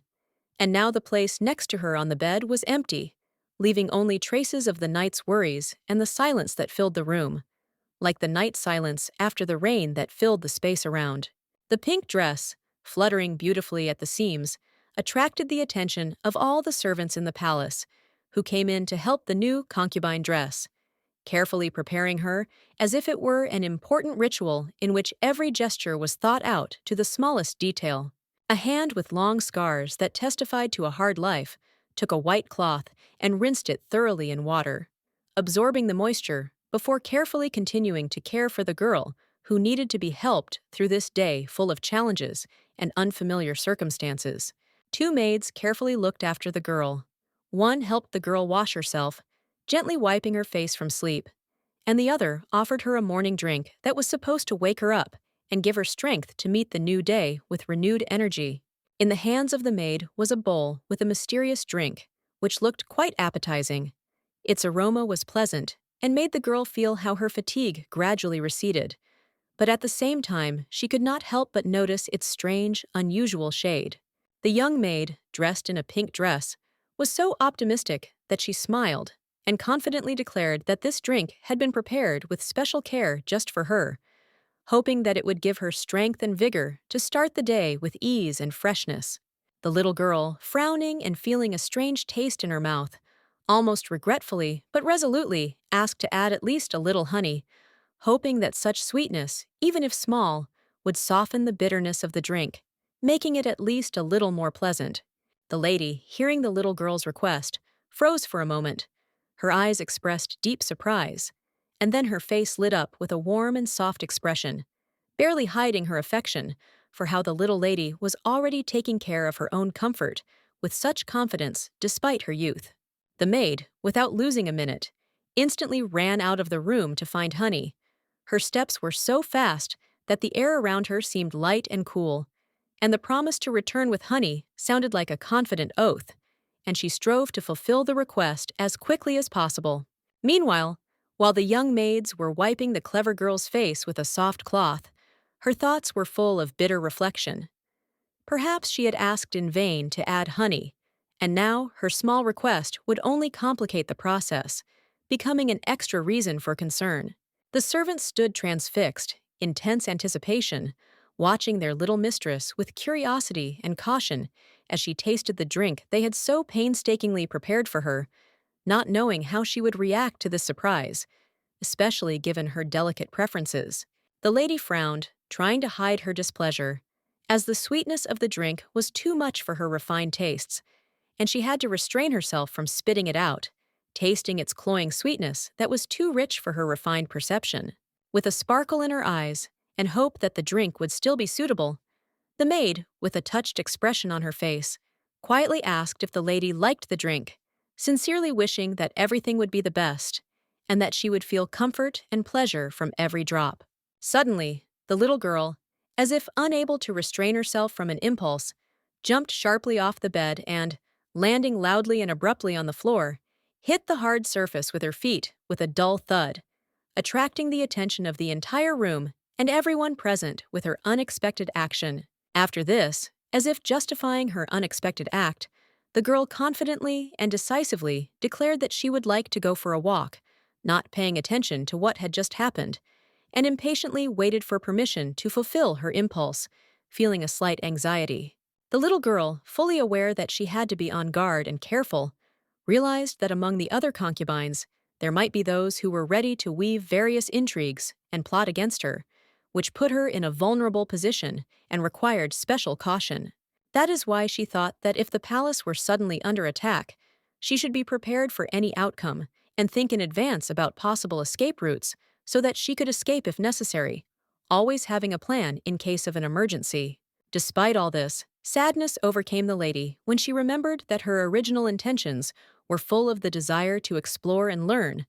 but all this changed after she accidentally encountered a dragon, which changed her life and filled her with anxiety. Now, realizing the seriousness of the situation, she knew that the stern man with red eyes would not leave her alone because she saw his true nature, and this made her completely helpless, because he would surely be watching her every step. The noblewoman's gaze darted to her servants, And without hiding her anxiety, she quietly asked if she could leave the walls of the imperial palace without risking her safety, because her further actions must be thought out and as careful as possible to avoid possible dangers. The maid, with luxurious raven-black hair, styled in a smooth bun, replied with a polite half-smile on her lips that her mistress had no need to ask permission at all, since she had the right to move freely throughout the entire palace at any time convenient for her. The young girl, looking down and biting her lips slightly from slight embarrassment, quietly uttered a request to teach her the intricacies of palace etiquette, because, having been here quite recently, she felt insecure and had little understanding of the customs, rules, and refined traditions of the refined place. The maids, bowing their heads in unison in a polite bow, meekly explained that the dear lady was allowed to visit almost all parts of the palace, except for a few strictly guarded and closed areas, such as the library, the imperial garden, and the private quarters of high-ranking persons. For Sanya Yoren, who had been brought up in a strict and restrictive environment, the news that she could freely walk around most of the vast palace complex was a revelation and a surprise to the core, as she had sincerely believed that she was bound by rules and boundaries. A warm fur cape of a soft pink color, with golden embroidery along the edge, was carefully and with visible care thrown over her fragile shoulders, so that the young concubine would not freeze in the cool morning air and would not catch a cold from the cold drafts in the stone halls of the palace. Slowly, with a slight creak and an almost solemn sound, the huge carved doors of the main palace swung majestically open, letting in a stream of cool morning air, and with it a feeling of novelty, change, and something unknown but alluring. Sanya Yoren, with a determination surprising for her young age, with a firm, calm, and focused look in the depths of her shining eyes, confidently took a step forward, as if entering not just marble halls, but a new destiny, full of trials and discoveries. She carefully, with small, childish, and still slightly uncertain, but determined steps, began to descend the wide and majestic staircase leading down to the bright galleries, ceremonial halls, and endless corridors with high ceilings. The further she walked, the higher and more grandiose the staircase that was left behind seemed, and it seemed that there were not just many steps, but thousands. And with each new step, the girl's heart was increasingly filled with anxious delight and sweet anticipation of the unknown. The maids, who remained a little behind, watched their young mistress with tenderness and maternal affection. She was so touchingly fragile, graceful, full of inner light, and her fragile figure, lost in the spacious halls, resembled a fragile bud in spring. A small foot in an elegant slipper with dragon embroidery carefully stepped onto the cool grass, damp with morning dew, and her toes felt the softness of the earth, mixed with fragile rustling leaves, spreading out like a colorful carpet under the woman's feet. Sweet Sanya Yoran slowly walked out into the backyard of the palace, where the entire space was filled with the lively, almost fairy tale silence of autumn. Trees with golden and crimson foliage swayed in the wind, mossy stones lay in the corners, and the air was fragrant with fading but enchanting nature. The girl carefully made her way through the branches, between the bushes, tall grasses and smooth trunks, dodging low-hanging leaves, and in this silence of nature, something unexpected, strangely bright and amazingly beautiful, suddenly attracted her attention, like an invisible call. Stopping in surprise in the middle of the garden path, she froze in place, like a statuette, holding her breath, and her large eyes opened wide with sincere amazement, quiet delight, and slight trepidation, as if she saw a real fairy tale that suddenly came to life before her. Under the spreading crown of an ancient moss-covered tree, whose roots went deep into the ground, where the shade was especially thick, delicate pink flowers suddenly stretched upward from the grass, trembling in the wind, fragile, shining, completely out of place in this late, almost fading autumn. Without thinking twice and giving in to a sudden burst of playful inspiration, the little girl deftly, almost like a cat, climbed onto a low branch of an old tree with wide, spreading crowns, made herself comfortable, and, sighing blissfully, lay down to rest, as if this were her favorite place in the world. With a genuine, truly happy smile on her face, she spread her arms out to the sides, allowing the wind to play freely with the long sleeves of her robe, and her gaze to slide freely over the blue sky, grasses, flowers, and foliage, enjoying the peace and beauty of her surroundings. There was a bewitching, almost magical harmony of nature all around. A high azure sky, across which fluffy clouds floated lazily, the ground strewn with bright flowers, rare gusts of wind stirring the crown, and the leisurely breathing of the forest, filled with the aroma of autumn. But even the warm fur mantle that the maids had thoughtfully thrown over her in the morning could not completely protect her from the persistent autumn chill. The wind crept under the fabric, tickled her delicate skin, causing the girl to shudder, press herself against a branch, and shrink from the cold. And suddenly, completely unexpectedly, in this enchanting silence, cautious steps were heard, the muffled crunch of leaves, the light sound of approaching steps, as if someone was leisurely walking straight towards her, not knowing that a little girl was hiding under the tree. The girl shuddered when she realized that she was no longer alone. Her eyes widened, and she froze in surprise, feeling how the world around her suddenly changed. The illusions disappeared, and before her was a dark, gloomy forest, in which she did not recognize a single familiar tree, nor a familiar sound. The illusions dissipated, and she found herself in a dense forest, in dark, almost frightening nooks and crannies, where cold, foggy rays of light barely made their way through the dense foliage, and her gaze darted around in search of at least some way to get out of this strange, disturbing place. From the darkness of the forest emerged the figure of a man, a long blade gleaming on his belt, the gleam of its metal reflected in the dim light, creating an ominous contrast that made the girl feel a sudden surge of horror, because she knew for sure that this was not just a random traveler. The stern man moved towards her slowly but surely, as if he knew that she could not escape. And looking at his cold expression, the lovely Sanya Yoran realized that perhaps he was sent to kill her, and his intentions did not bode well. Without thinking or wasting a second, Sanya Yoran jumped down from the tree in a panic, her heart pounding and fear for her life paralyzing her every move.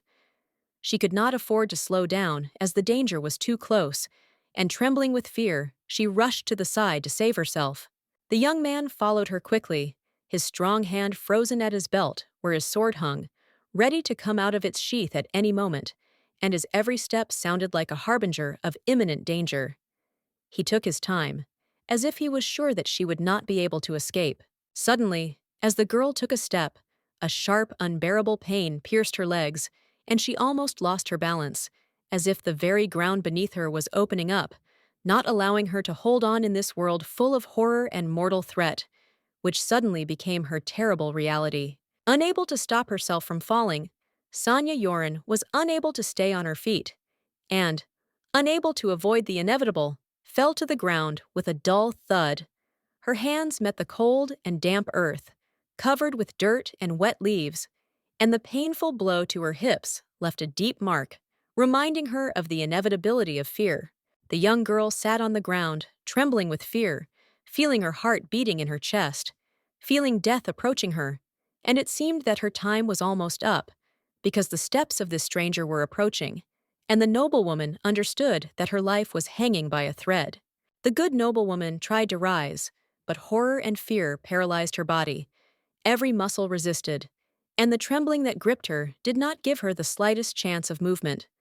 Her legs did not obey, and she was completely overcome with helplessness and hopelessness. The man, confidently and unhurriedly approaching her, froze next to her, as if deciding what to do with this helpless creature.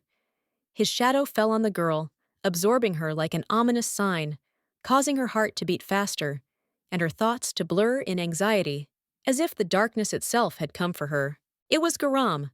a concubine with fiery red hair and a wild look in his eyes that seemed to notice nothing around him except the girl, his eyes blazing with insane determination, and she felt his gaze piercing her to the very depths,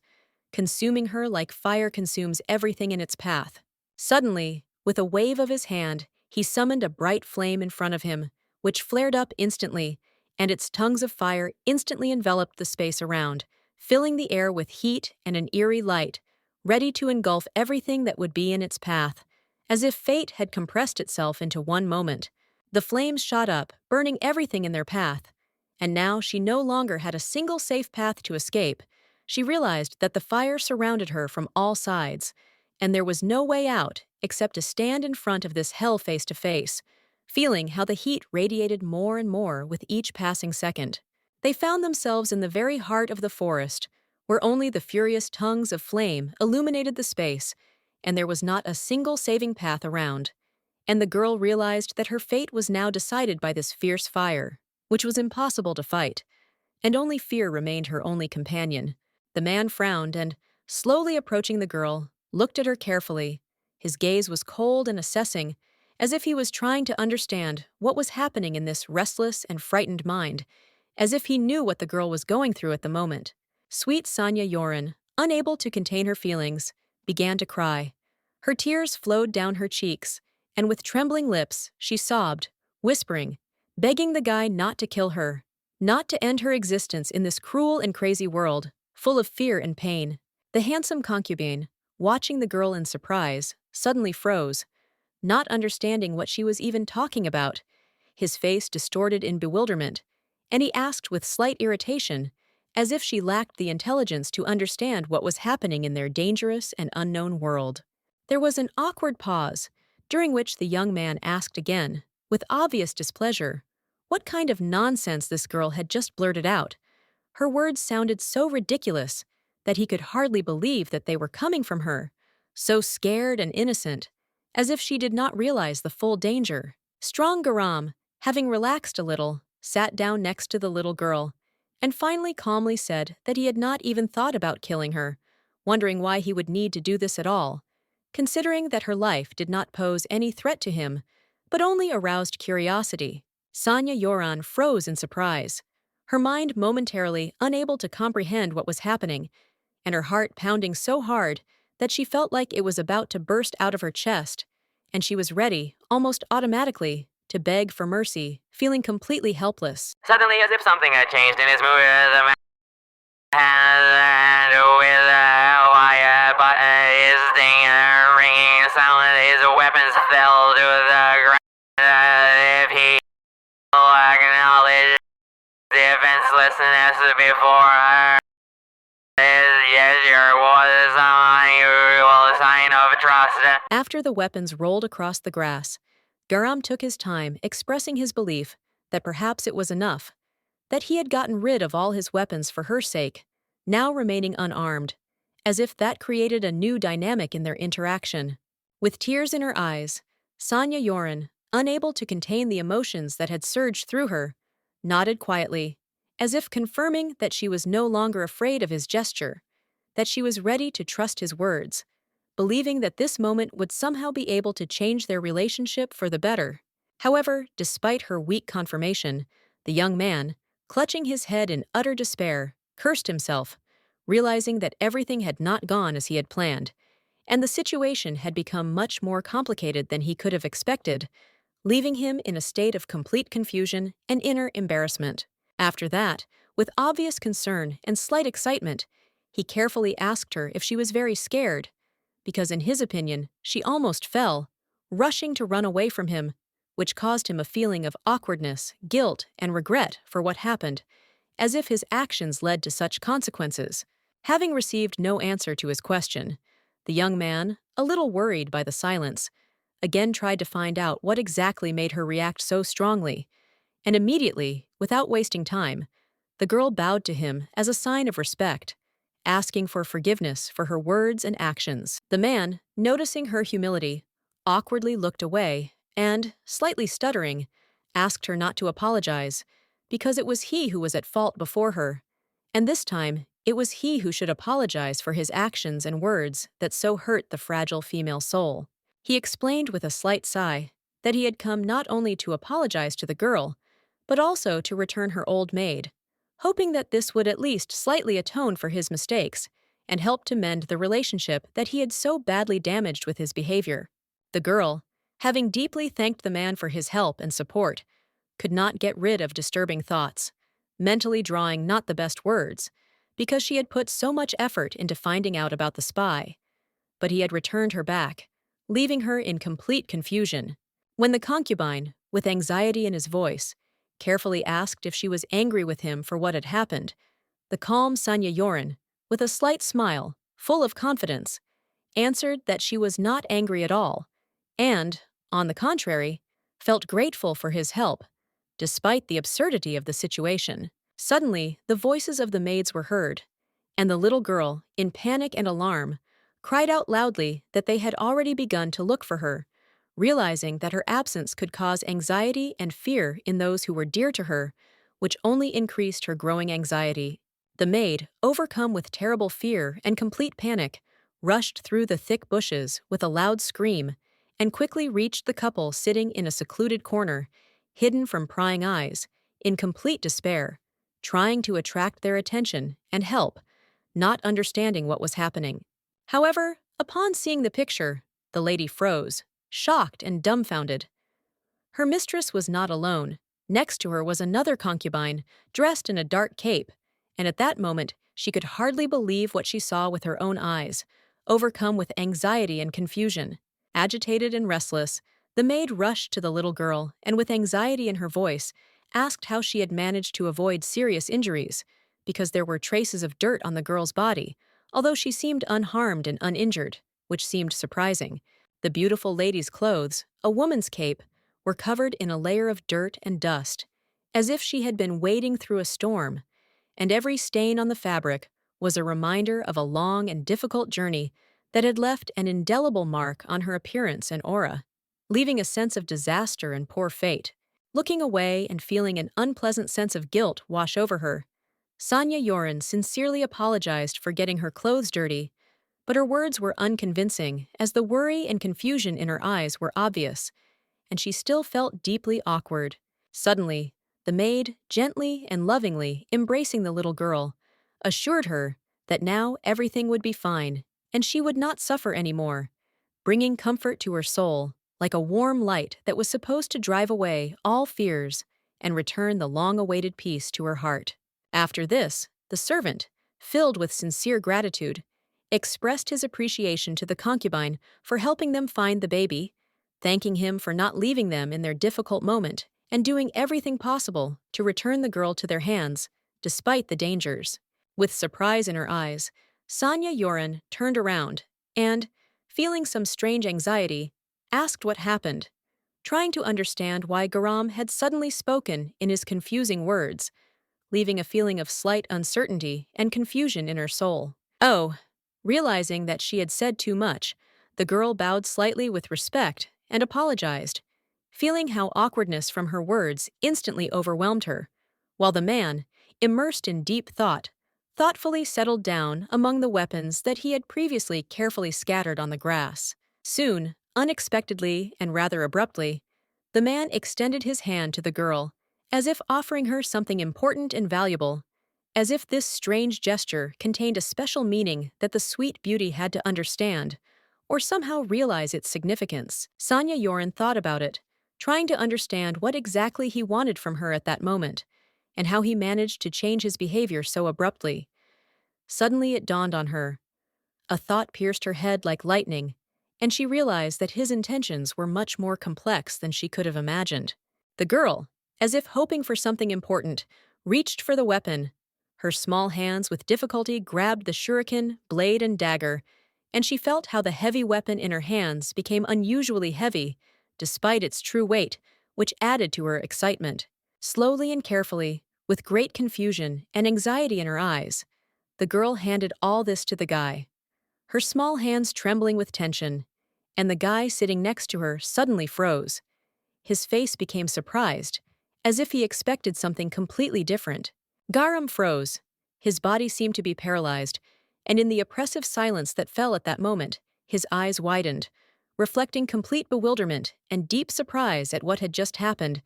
as if his mind could not comprehend what had happened. Sanya Yoren, who was standing to the side, simultaneously flinched in surprise when the guy screamed in panic that he didn't mean it at all, and then recoiled, as if realizing that what was happening had gone completely in the wrong direction and was not at all what she expected. Garam, not immediately getting over the awkward moment, coughed, his words slurred and he stuttered as he tried to apologize and explain that he had absolutely not meant to scare the girl again, feeling the tension and embarrassment take over him as he tried to find the right words to calm her down. Blushing in embarrassment, the strong Garam, with obvious embarrassment, finally expressed his gratitude to the little girl for handing him the weapon, his voice trembling with awkwardness, and a wave of gratitude was growing inside, which he could not hide, feeling guilty. Sanya Yoren, who was standing nearby and watching everything that was happening, was stunned, not understanding what was happening, why the concubine was acting so strangely, as if something was wrong with him, and the thought arose that perhaps he had eaten something wrong for breakfast that caused such a reaction. Silence hung between them, and the silence around them seemed to envelop them, absorbing all the sounds of the forest, creating a strange atmosphere in which everyone was absorbed in their own thoughts and trying to understand what was happening at this moment. As if the whole world around froze, and the air became heavy. Vaguely justifying himself, the handsome Garam walked away, feeling how awkwardness continued to follow him, like a heavy burden that he could not throw off, not understanding how to truly and unmistakably get rid of this awkward feeling that constantly hinders him. Suddenly, the maid, leaning towards her young mistress, quietly said that it was time for them to return back to the palace, since business there already required their presence, and the time for further delays was limited, because the situation was becoming increasingly tense. There, the worried maids were already waiting for them, who quickly ran out of the house, heading towards their mistress, worried about her long absence and trying to bring the girl back so as not to miss anything important in these anxious moments, because everything could change. Very soon, they returned together back to their native walls, to the stone palace where the young concubine lived, and where the usual luxury, silence, shining columns, marble floors, and many faces ready to carry out orders, but not inspiring confidence, awaited her. Suddenly, the cute little girl froze in place, scared to the point of goosebumps and clenching her fingers, because right in front of her, she saw an unfamiliar woman in a sky-blue Chinese-style dress with long brown hair, standing at the entrance, as if emerging from a dream. As if on a special signal, she suddenly turned around, and in a voice that sounded too loud, clear and feigned joy, it was heard. What happiness that the mistress concubine was still able to return to the palace without suffering from the dangers of the outside world. At that very moment, one of the maids of the empire's huge palace, without a second's hesitation, as if driven by a protective instinct, stepped forward and resolutely stood between the mistress and the stranger, loudly declaring that she had dared to disturb the order and touch the empress's concubine. The frightened faces of the other young maids turned pale, as if gray ash had fallen on their soft cheeks,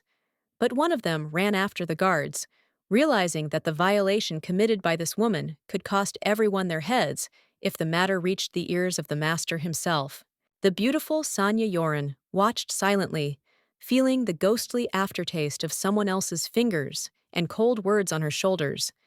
and a premonition flared up in her little heart that something more terrible than just chance connected her with this strange creature. At that very moment, one of the maids, without hesitating for a second, rushed forward with great courage, standing between them, and, defending the little one, loudly declared that the woman dared to touch the empress's concubine herself,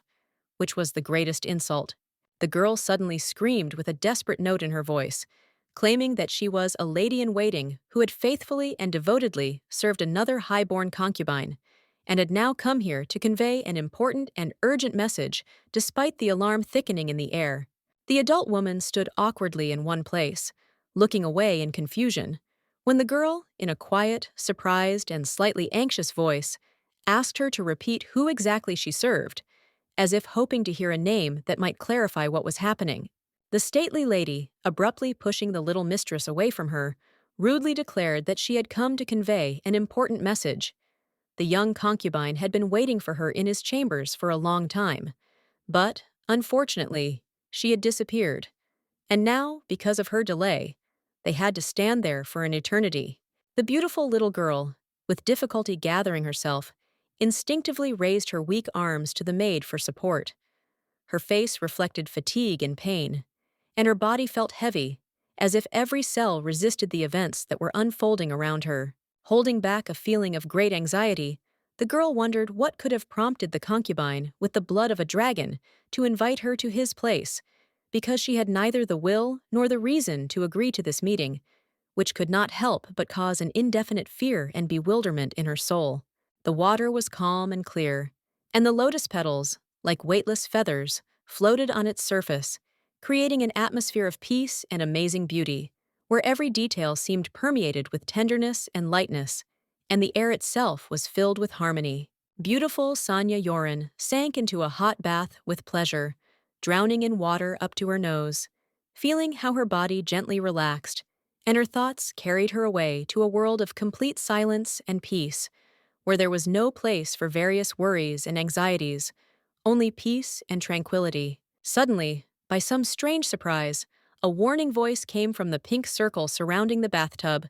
reminding the girl that the water she was now in was not intended for drinking, and she instantly shuddered with alarm, realizing her mistake. The other maids began to look closely at the flower petals that floated on the surface of the water,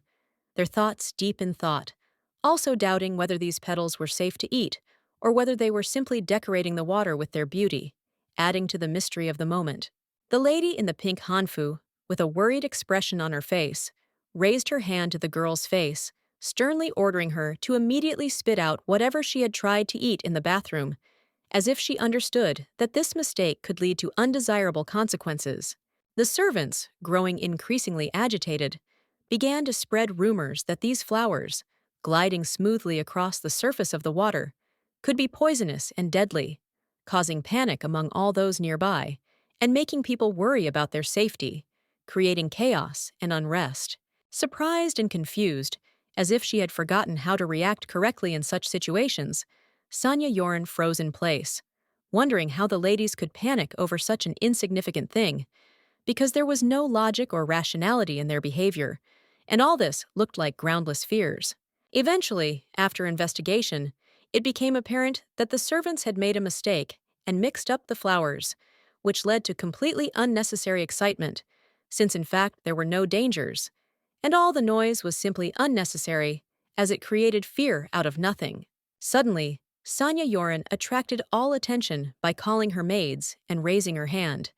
as if giving a signal that what was happening required immediate intervention, and her words were supposed to be the key to solving this incomprehensible situation, capturing all eyes. Pointing her finger at her mouth, the little girl, with a slight blush on her cheeks, a little embarrassed, quietly and plaintively said that she had not eaten anything and was only feeling hungry, trying to convince those around her that her behavior was not connected with any problems, but rather with innocent weakness. All the maids started and exchanged anxious glances when they heard that the girl had not eaten anything while sitting in the bath, for this only increased their anxiety that her behavior might be connected with some ailment that was invisible to them, which they perhaps could not immediately recognize. The basket of flowers that had been carefully placed on the floor was accidentally thrown down, as if out of fear or carelessness, and the bright petals scattered across the floor, adding chaos to the already tense atmosphere, and the flowers scattered like a symbol of anxiety. The servants, looking at each other in embarrassment and realizing that they had created a panic out of nothing, stood with expressions on their faces, and the little fool, barely holding back her laughter, could not help but feel the absurdity of what was happening, since all this fuss seemed ridiculous, as if they were ready to perceive any trifle as a catastrophe. The silver-haired lady, whose gaze was full of determination, sternly ordered everyone to gather their will into a fist and not be embarrassed, forcing everyone to hold themselves with dignity and not show emotions despite all the heat, confidently demonstrating that only a cool mind would help them overcome this moment. The concubine sat in complete silence, kneeling quietly to her chest, watching the argument between the maids, her gaze calm and attentive, and she felt how her presence added a hidden tension to the moment, creating the feeling that she was that invisible core. Soyin and Kavaisa, always by the girl's side, took her under their protection. One was dressed in a light pink dress, and the other in a strict dark outfit, both with serious and determined expressions on their faces, ready to intervene at any moment, as if they were her support and hope, the embodiment of strength. The girl began to think that her maids were just secondary figures in her life, insignificant characters whose role was limited to just carrying out orders. But soon she realized that they were much more human and strong individuals with their own will. In the original, the little maids were not mentioned much, remaining virtually invisible as supporting characters forgotten in the background of the main character, making their existence barely noticeable, as if their role was minimized, as if they had no significance. At first, nothing was said about them in the book, but later they were depicted as scoundrels who did not hesitate to make fun of and say barbs towards their mistress with obvious contempt, as if they did not see anything worthy of respect in her, but only considered her weak. The little girl, lost in her thoughts, still remained in the water, not understanding why the maids were so nice to her, unlike how they acted in the original, where their relationship was cold and distant, as if she was a stranger to them and not important. Suddenly, one of the young maids handed her a towel, and, sternly telling her that she needed to get up or she might catch a cold, warned that staying in the cold water was a health risk that could be avoided if she got out of the water in time, without delay. The ladies immediately came to the rescue and began to dry the cute little girl, wrapping her in a warm towel, as if caring for her as if she were their own child. And each of them tried to do everything so that she would not freeze in the remaining water and felt safe. Young Sanya Yoren blushed in embarrassment as they began to wipe her down, and the maids carefully removed the moisture, as if trying to help her return to normal, since her embarrassment was obvious, and she could not hide her awkward feeling. Soon they all gathered and headed to the concubine's palace, whose windows were open and the street was quiet,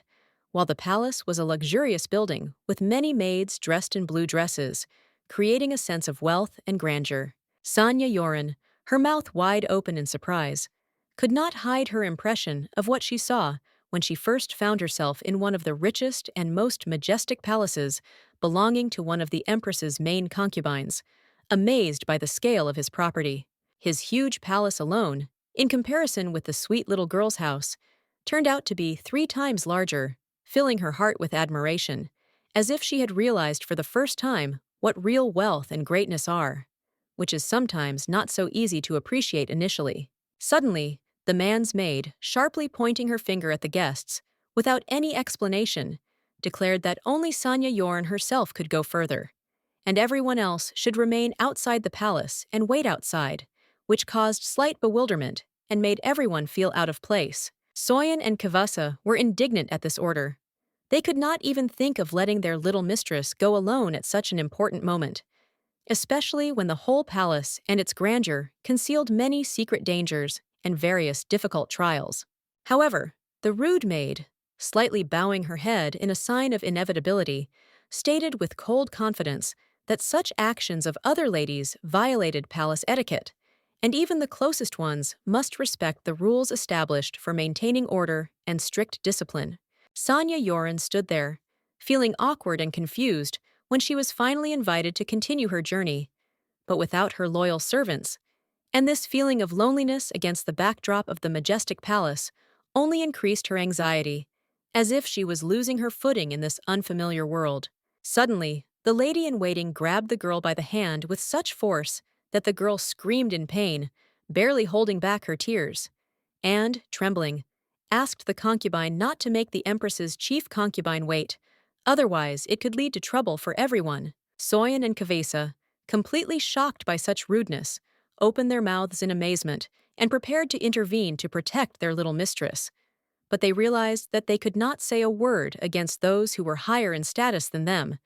and therefore remained silent. But they could not utter a word against those who were much higher in status than them, and so they stood silently to the side, helplessly watching as their mistress was led away, feeling an internal struggle that they could not express in words, realizing their powerlessness. Sadly and irritated, Soyen and Kavisa stood aside, their eyes filled with worry and hidden anger, but they knew that in this difficult situation, their intervention would not change anything, leaving them with a bitter feeling of helplessness. The woman roughly squeezed the cute Sanya Yoran's small hand, so hard that it seemed as if bruises would remain on her delicate skin, and her every gesture was full of cold force, as if the girl did not deserve even the slightest respect and care. Together, With quick steps, they walked along the long corridor, the maid pulling the girl along behind her, paying no attention to her attempts to resist. And in this cold, sterile movement, there was something almost threatening, as if the very atmosphere of the palace sought to suppress her will. In one of the rooms, the handsome Miran Aryun was already sitting, blindfolded, his mysterious silence giving everything that was happening an atmosphere of mystery. And next to him stood another person, whose presence only increased the tension in the air, adding suspense. The servant, barely glancing at his master, said that he had recently read an ancient scroll, which mentioned that a guest was to come to him, whom he himself had invited. And now, it seemed, the moment had come. A meeting with this guest was becoming more inevitable than ever before. Obediently, Sanya Yorn realized that the time had come to meet the young concubine. Her mind began to form words ready to burst out. But suddenly, the maid standing next to her abruptly interrupted her, loudly speaking words that left her no chance to continue. The maid, without waiting for a continuation, decisively informed her master that she had brought the girl to him as ordered, and her words, like the tip of a sword, cut through the silence of the room, instantly forcing everyone present to pay attention to the unexpected turn of events. Miran Aryun, hearing her words, turned his head in their direction and froze like a statue, as if at that moment his mouth was silent and his gaze pierced the space, penetrating into the very essence of what was happening, as if his every movement was filled with secret meaning and deep importance. After Miran Aryun stood up from his seat with incredible determination, he walked towards them with a confident step. Every step he took was full of intent to figure out what was happening, and it seemed like he was ready to find out all the details that were hidden behind this clash. Miran Aryun, with a look of rage on his face, roughly grabbed his maid by the hair and punished her for her disrespect, reminding everyone that discipline and order were the foundation that every person in his huge house had to obey. The girl, hearing the stern words that she had to conduct the girl with due respect and reverence, shuddered with fear, realizing how seriously her mistake could affect her position, because her master always adhered to unyielding and strict standards of behavior. Miran Aryun, with a grin that was filled with undisguised mockery, turned to the maid with a sharp question as to why she had brought the little girl without showing due respect, leading her like a vagabond, without the slightest sign of respect, which caused considerable shock to everyone present. Sanya Yoren, watching the events with obvious concern, carefully followed every movement with a frowning face, her heart beating faster with fear, as she could not understand what would happen next in this tense and painful moment full of uncertainty. The faithful servant, standing with his hands folded in front of him, knew internally that now was not the time to punish careless servants, because his master was always fair, but at this moment everything was not as usual, and everything that was happening required a different approach. The concubine, with eyes glowing like flaming dragon flames, jumped up in surprise when he realized that his cruel actions were not meant for the eyes of an innocent child at all,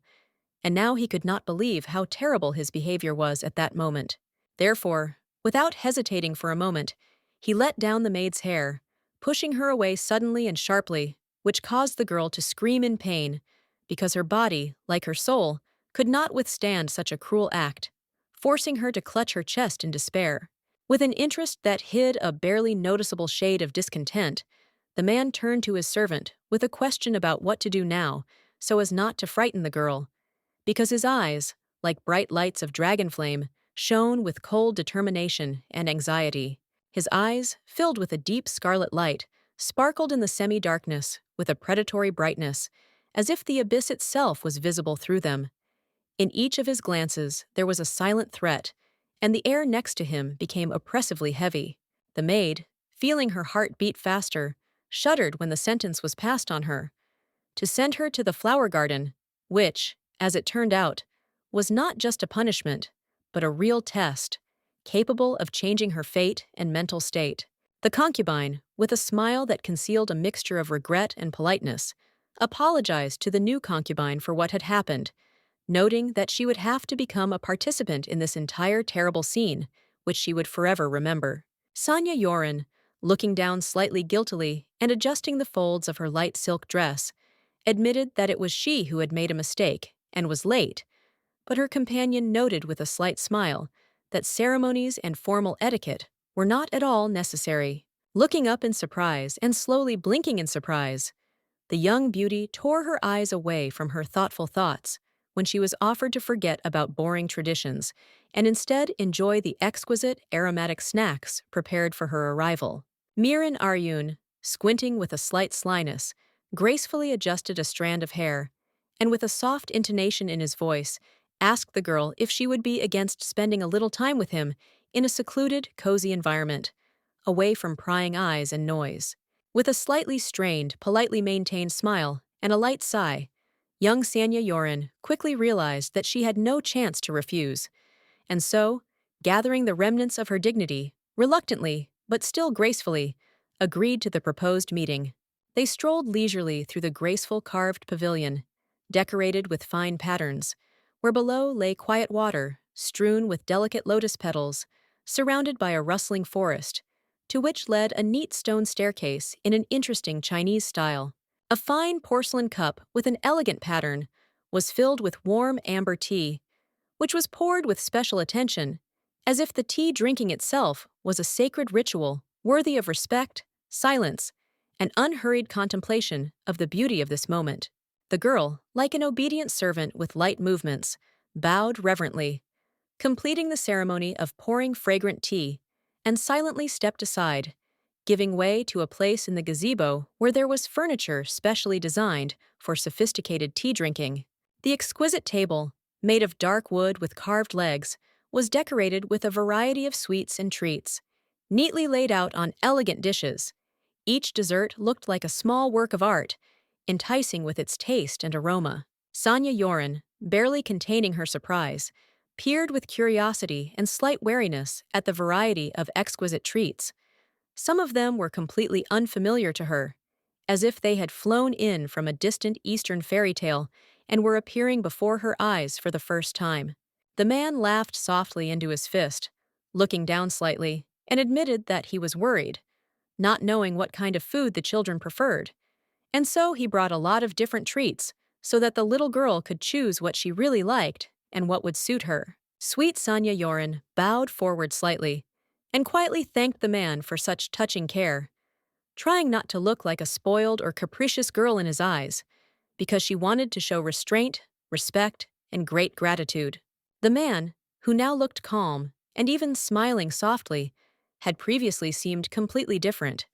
In a rage, he was capable of terrifying things, and not long ago he almost beat up a maid right in front of her, just for the slightest sign of disobedience. Then, unbridled anger splashed in his quiet gaze. Rage seemed to flare up instantly, and Sanya Yorin clearly saw that the man was truly angry at the servant who dared to disobey a direct order, and only by a miracle no one suffered from his hot temper. Suddenly, the sweet young man, smiling with slight timidity, unexpectedly turned to her, saying that he would like, with her permission, to address her by name without excessive formality, wishing thereby to emphasize friendliness and get closer without violating the boundaries of any decency. After saying these words, Miran Aryun lightly touched his chin with a graceful gesture and apologized with sincere regret, because, according to him, during their first meeting, he must have scared her a lot, especially when she accidentally saw his unusual, frightening eyes. Changing his tone to a more serious and almost threateningly cold one, the concubine added that he had not at all sought to frighten her with his frightening, unusual look, but he noticed that she had restrained herself with dignity, and despite her fear, had not allowed herself to show weakness. The girl frowned. Her gaze became thoughtful and intent. She carefully considered a possible answer, as if weighing each word, trying not to reveal the feelings hidden under the calm mask, and not to show what impression his words made on her. Once upon a time, a great and powerful empress was able to conquer the heart of an ancient dragon precisely because she accepted him completely, without fear or disgust, even in the terrifying form of a beast.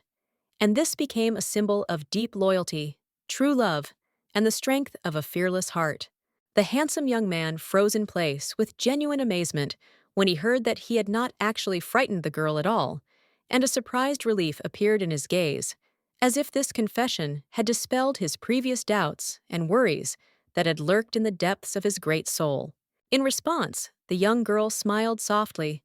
her feminine voice sounding warm and calm as she said that everyone in their people had the same eyes.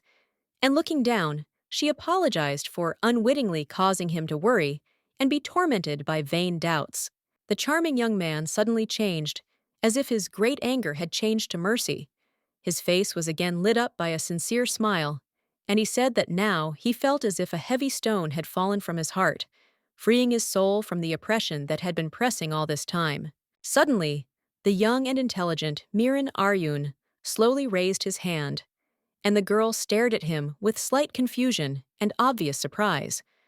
not understanding what exactly he wanted to do and what to expect from this unexpected gesture that disrupted their calm conversation. The beautiful girl flinched slightly when the grown man, looking at her with gentle wariness, suddenly asked a very unusual question.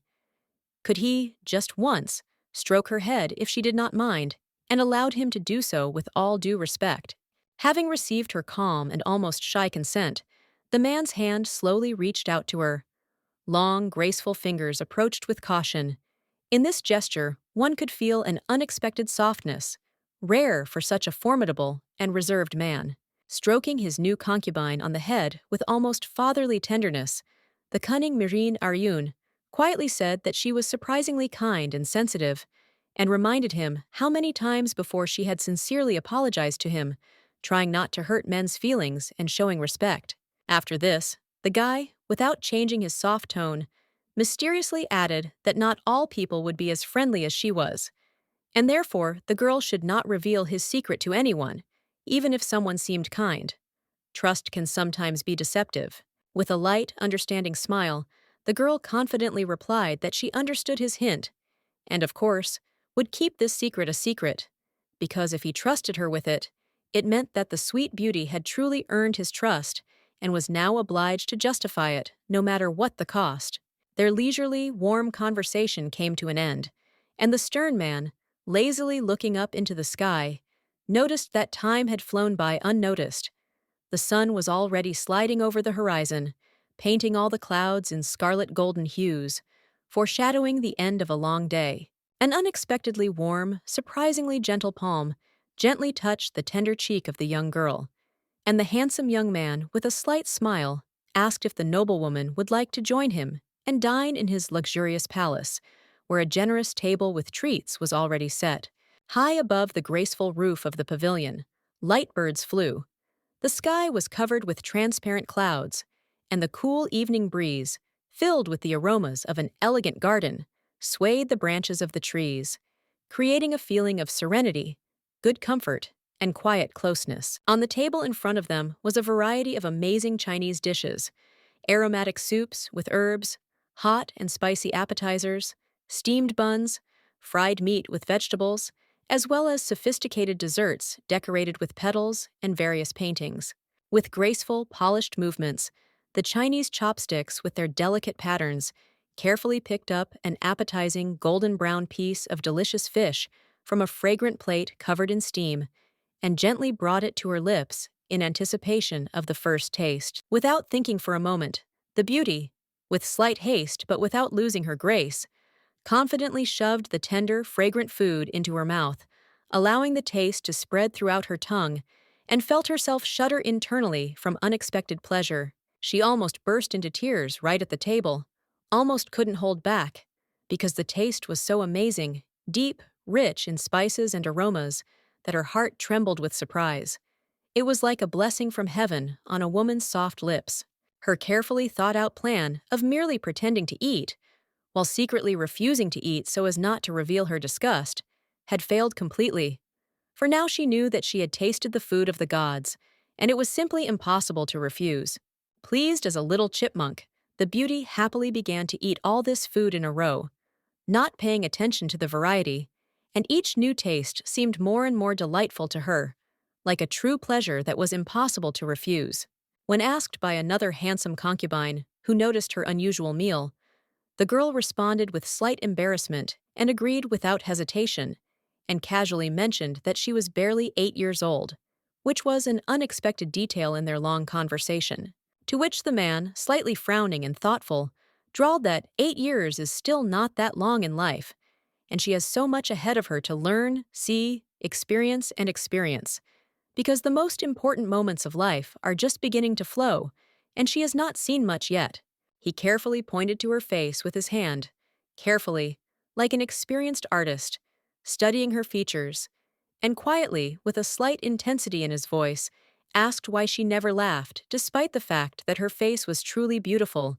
like a delicate petal, but hid some unknown sadness within itself. Gently, with a slight tenderness, he stroked her soft cheek, as if trying to soften some invisible barrier,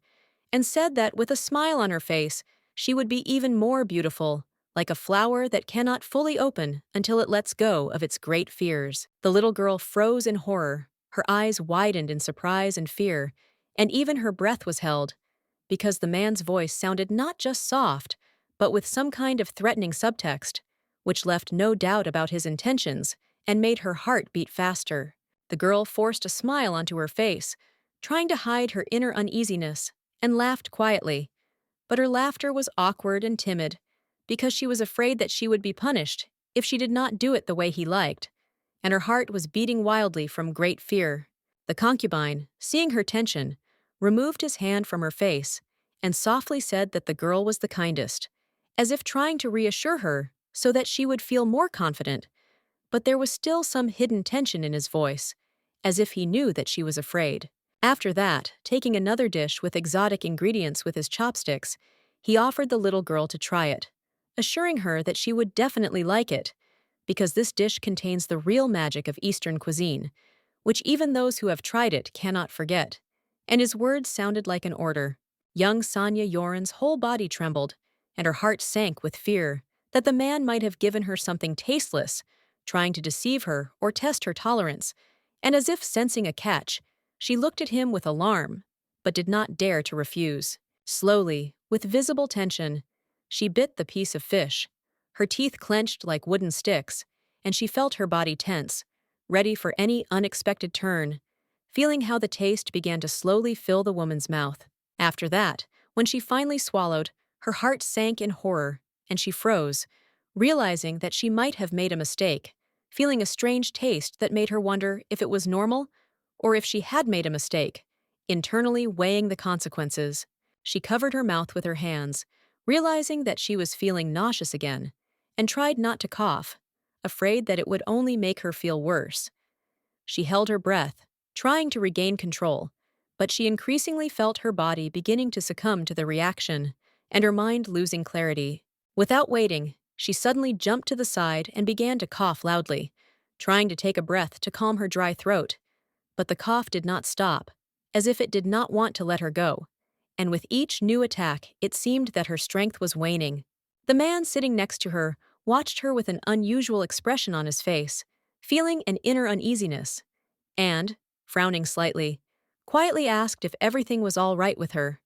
He noticed her obvious anxiety and saw how sweat was dripping from the woman's forehead in large drops. The young man turned to her, noticing how pale she had become, and with a worried expression on his face, declared that she looked quite unwell. The girl, suppressing a cough, tried to remain calm, and replied that she was all right,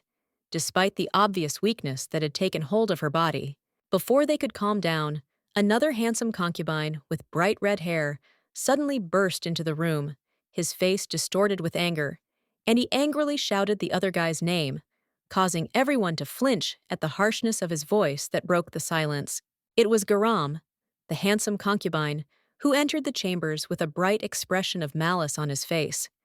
He stood frozen at the entrance, his arms spread out to the sides, as if preparing for action, his face full of displeasure and anger, and his presence filled the room with tension. Young Sonya Yoren, feeling the horror grip her body, covered her mouth with her hands in fear, trying to hide her anxiety. The woman's gaze darted around the large room. She could not understand what exactly he was going to do,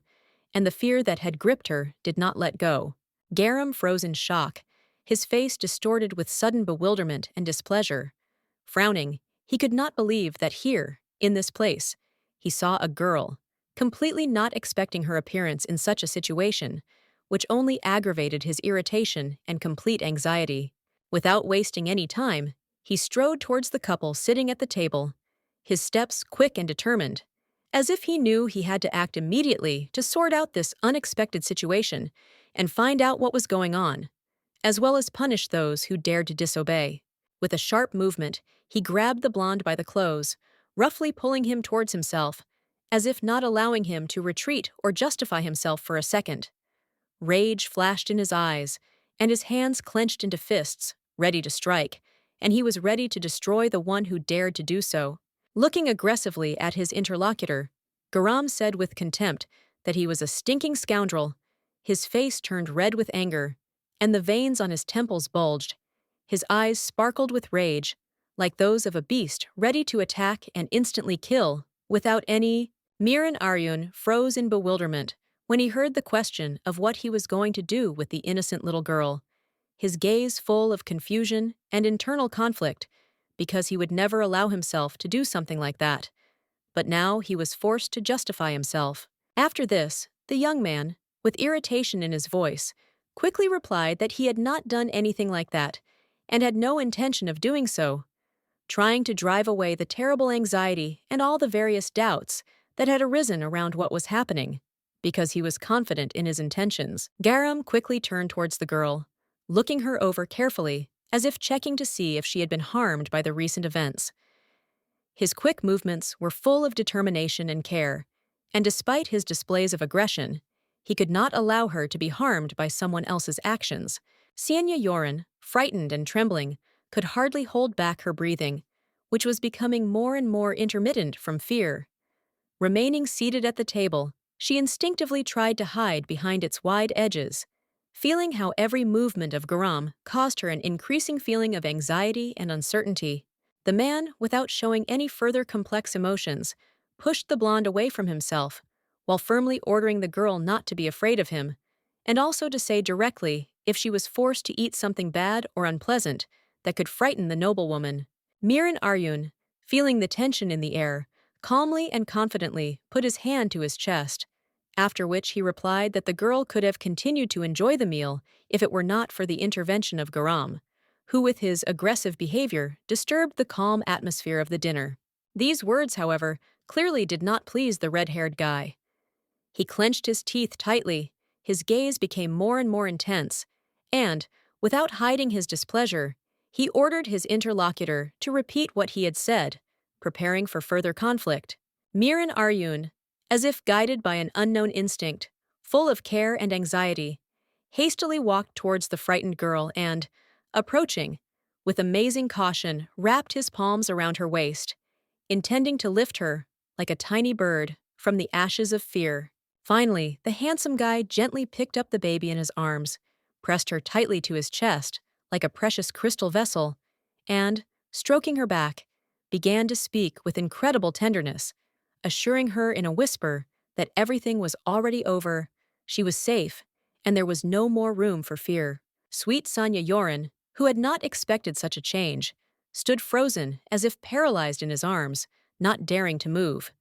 And while he whispered consolation, an alarming thought flared up inside her that Miran Aryun must have been a man with a broken mind and a complex spirit. The powerful Garam, seething with rage, pointed a trembling finger at the other concubine and shouted so loudly that his voice rang out, declaring that he had no right to treat the little girl so roughly, to which he only shrugged his shoulders and replied that her name was Sanya Yoren,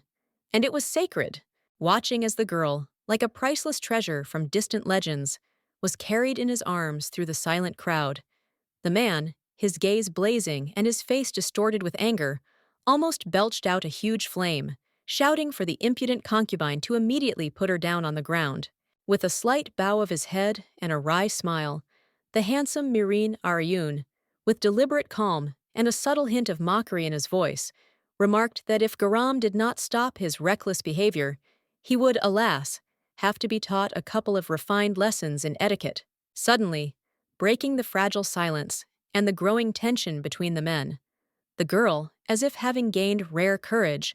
quietly spoke up and, turning her head towards the blonde, calmly said that now he could let her go.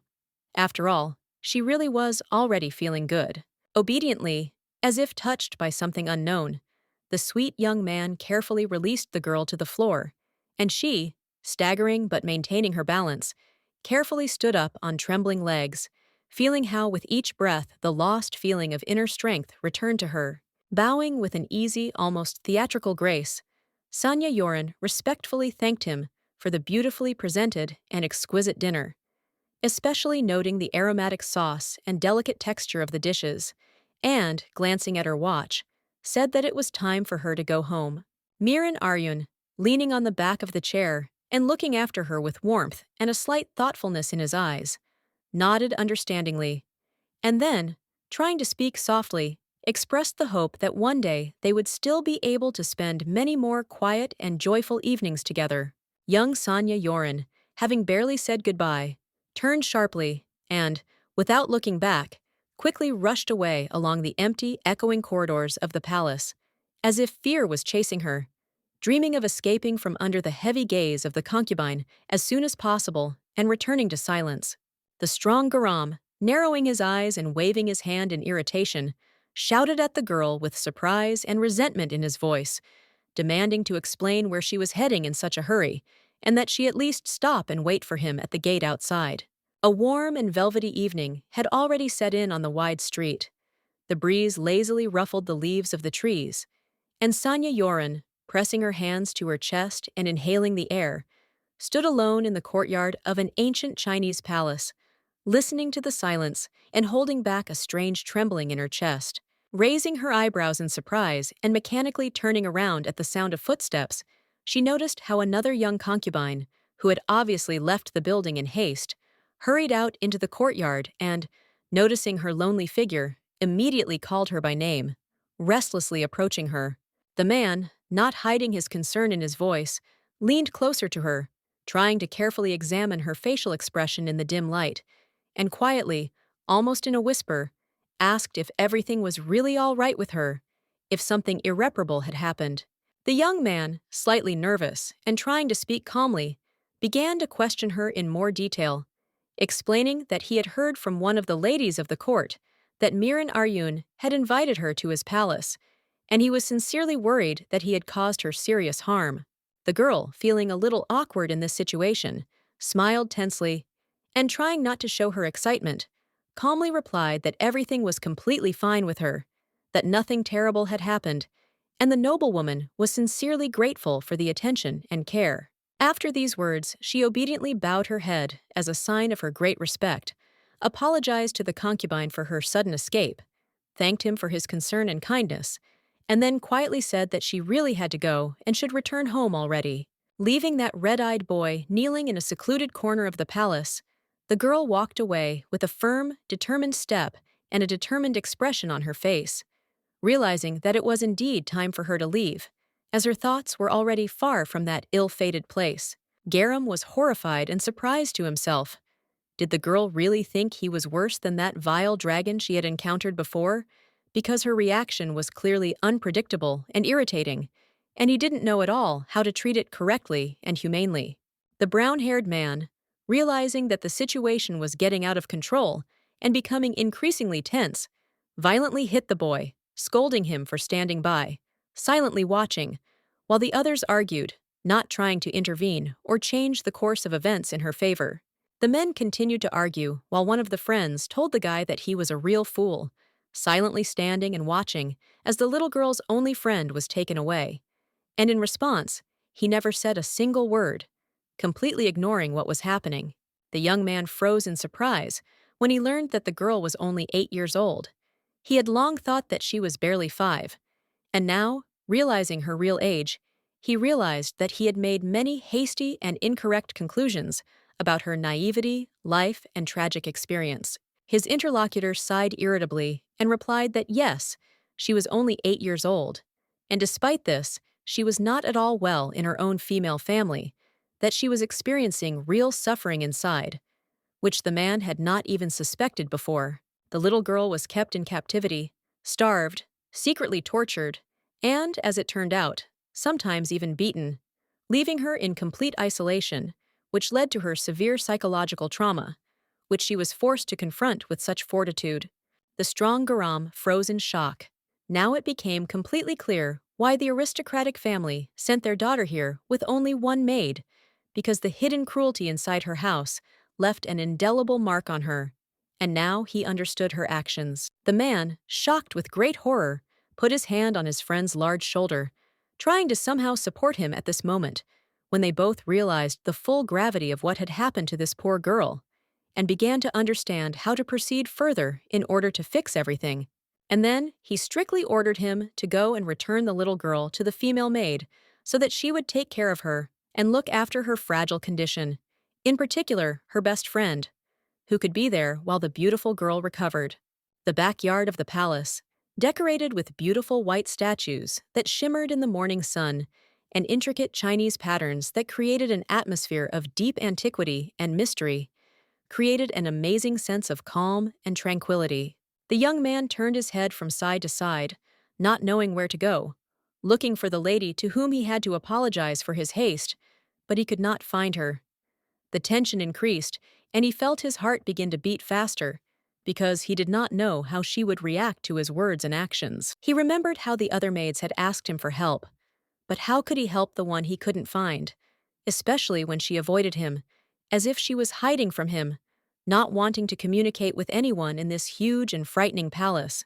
full of secrets and corners where every step could hide danger. However, the man had good hearing, and he caught even the faintest sounds that could give him a clue about her location.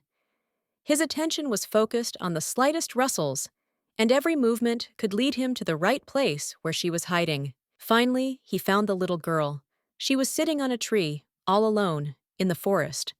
where her figure merged with the shadows, seemed to be part of this mysterious and silent place,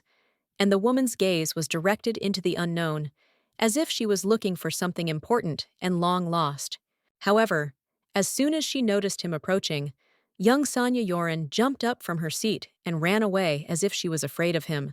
her legs carrying her forward at a furious speed,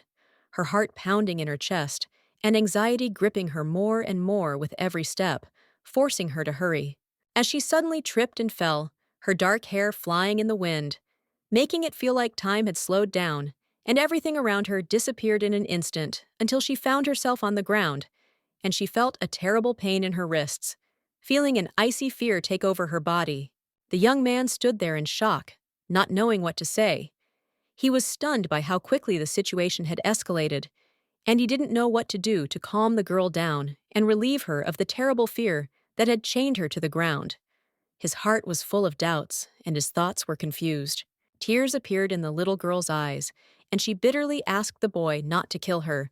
Her voice was trembling and full of despair, as if she had experienced too much pain for her age. She looked at him as if she believed that her life really depended on his decision. Now horror gripped the young man. He could not believe that anyone could harm such a small girl. It was incomprehensible to him. He hastened to calm her down, assuring her that he would not kill her. He was not capable of such cruelty, even if the situation required it, but his words could not calm the fear. Garam bowed his head in frustration, feeling disgusted for seeing this little girl as a threat. He knew it was unfair. She was so innocent and helpless. His doubts and suspicions now seemed insignificant and completely irrelevant. And now, standing in the palace of someone else's concubine, the man was horrified that the little girl could be more afraid of him than the lizard he once fought with. It hurt him because he realized how terrible he looked in her eyes. His actions and decisions began to seem unworthy to him. The moon, like a crescent moon carved from the purest silver, floated slowly across the deep and endless night sky, radiating a pale glow over the large courtyard outside, where the trees whispered and the shadows slid slowly over the stones, coming to life in the embrace of silence. A thin, tense hand, with graceful, almost transparent fingers, persistently tapped on the cold wooden surface of the table, beating out a dull, uneven rhythm of alarm, as if a heart, full of anxious forebodings, was beating somewhere on the verge of a major breakdown. Sanya Yoran, once a carefree, charming girl in an airy dress made of thin fabric, by the will of fate became an accidental witness to a terrible secret. She learned that the concubine of a powerful empress was a real dragon, hiding his appearance for centuries. Miran Aryun sat hunched over a heavy oak table, his face covered by his hand, his eyes tired and confused, wondering what to do with the little girl whose little life, suddenly intertwined with his, began to resemble an unsolved mystery. He felt strangely confused, not understanding why she seemed alien in his presence, tense as a string, restrained to the point of aching, as if she sensed in him a hidden threat or a painful reminder of something that hurt her to the depths of her soul. He still kept in his memory her soft, warm, sincere smile, the same one that lit up her clear eyes, shining with joy, when he once, with timid hope and inner trepidation, asked her to smile, and how tenderly he then ran his fingers over her cheek, as if protecting her from all troubles and worries. He hunched over and dropped his face onto the rough, cool surface of the table with a dull, almost painful sigh,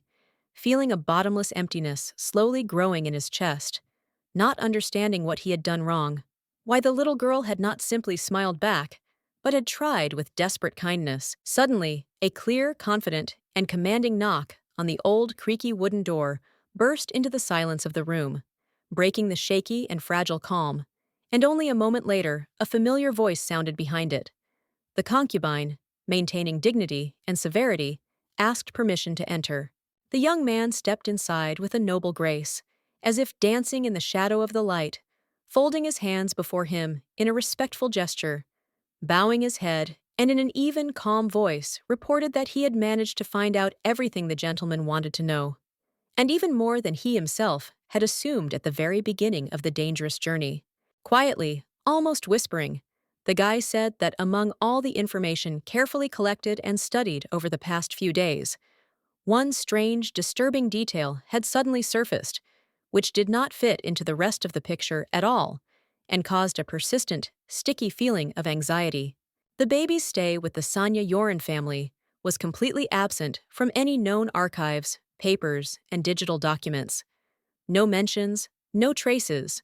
not even indirect data, as if she had never been there, as if she was just a fiction, an illusion, or a forgotten shadow of someone else's memory. A single square Chinese lantern, hanging at the dilapidated entrance of the old mansion, continued to burn in the midst of the deep, almost ringing silence of the night, dispelling the darkness around with a soft, unnaturally warm light, as if guarding something forgotten and disappeared in this place. There were absolutely no visible traces in the mansion that a child had ever lived there. Only old, time-worn things, dusty shelves, peeling walls, and a silence that rang with a sense of loss, as if the house itself was keeping someone erased from the world. It was for this reason that the faithful servant, having collected in his mind all the inconsistencies, guesses, and disturbing gaps, came to a sad and cold conclusion. Everything they knew about the girl could be a lie, a substitution, or even an artificially created fictitious story hiding someone's guilt, and Marine Aryun soon came to the same sad and disturbing conclusion that her own family, apparently, did not value the girl at all, considered her superfluous and a burden, and therefore, without a drop of sympathy or regret, sent her to the Empress's palace, as if she were a thing or payment for something. It was obvious that Kyun Yoran, acting cold-bloodedly and with calculation, really had some kind of manipulation in mind, since he decided to send his own daughter to the imperial palace without even thinking about the consequences, her feelings, or the dangers that could await her there at every step. The dragon, standing in the shadows by the column, growled softly and frowned darkly, and his blood-red eyes narrowed dangerously, flashing with anger and inner tension, as if he had detected in these words some deep threat to the very order of things and the inevitable result. The starry sky, covered with a multitude of dimly flickering lights, spread out over the palace, wrapping the night in a bewitching, mysterious blanket. It was beautiful to the point of pain, and in this silent radiance, it seemed that even the stars knew more than they were ready to tell living mortals. The little girl herself, seized with icy fear, hugged herself with her arms and trembled from the terrible cold, clenching her fists as she walked at night along the deserted, obscurantist street, trying not to look at the dark, hostilely silent shadows that surrounded her from all sides. Tears and snot clouded her eyes, and she could not understand how she could be sent out into such a terrible cold night in the icy frost, without protection and comfort, leaving her alone and helpless on the street, like a restless shadow, forgotten by everyone who should have taken care of her. She grabbed the cold door handle with her hand, trembling all over, feeling how every step she took echoed throughout her body with unbearable pain from the cold, loneliness, and uncertainty, as if every moment was a test of her last strength, and the fear and uncertainty in her heart only grew stronger. However, when she knocked on the door with hope, no one opened it for her, and there was not a single warm look or word of comfort at home. Young Sanya Yoren was left standing on the street, shrouded in frost, completely alone and confused, like a forgotten shadow, almost like he himself was forgotten. The girl, without despair, decided to try knocking on the door again. Perhaps they simply didn't hear her, or maybe they weren't expecting her, or forgot about her. But she still couldn't give up her last hope for warmth and care, at least somewhere here, even if everything was against her. As soon as the maid in the bright pink outfit jumped out of the palace, she loudly shouted her mistress's name, as if expressing her immense joy at returning, attracting the attention of everyone around, and her words echoed in the silence, creating a sense of unprecedented importance of this moment. Sanya Yoren froze in place, not expecting such a violent reaction, because the girl was prepared for a much calmer and more restrained behavior, and did not even have time to prepare for such a turn of events that made her feel like she was in the center of attention. Kavisa exclaimed with joy when she finally heard her name spoken by her mistress, her spirit rising and feeling delight overwhelm her, despite all the indifferent people around her, forgetting for a moment about everything except this great happiness. The other young maids lightly reproached their sweet companion for being too proud and too enthusiastic, but she, without embarrassment, enthusiastically replied that they were all simply jealous of her joy, and their reproaches only confirmed how lucky she was. After this, the servants, with smiles on their faces, extended their hands to the younger lady, inviting her to quickly enter the palace, where all the necessary comforts and honors awaited her, as if she were the center of the entire majestic world, and, it seemed, everything that was happening filled her hearts with pride. Slightly hesitantly, but with obvious excitement, the little girl extended her thin hand towards the maid's palm and squeezed it, as if there was more tenderness and trepidation in this gesture than words could express at that moment. And in her gaze, there was a childish weariness mixed with silent gratitude. The maid, having sensed the piercing cold emanating from her mistress's thin fingers, sat down next to her with concern, and, looking straight into her eyes with trembling concern, quietly whispered that her hands had become like ice, as if her heart had just emerged from an icy abyss and was still trembling with anxiety. Kavisa, suddenly angry, began waving her arms furiously in the air, expressing her indignation and outrage that anyone would even allow Sanya Yoren to be sent out at night, in the freezing cold, all alone, without an escort, as if she had no value. Soyeon took a deep, tired breath, as if holding back the accumulated emotions inside, and gently but persistently suggested discussing everything that was happening inside the palace, where it was warm, safe, and the wind did not ruffle her hair and thoughts, and the silence of the halls allowed her to think more clearly. At that very moment, the servants, in unison and respectfully, let their mistress go forward, surrounding her on both sides, as if with an invisible guard,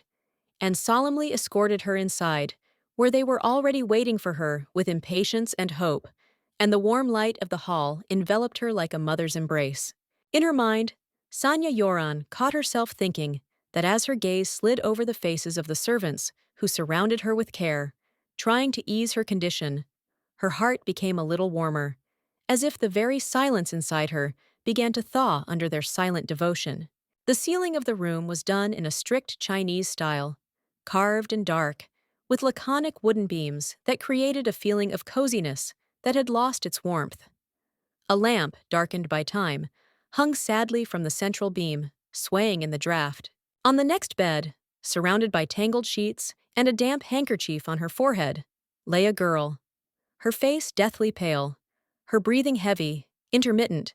as if every effort to breathe was forced, and it was obvious that she was ill.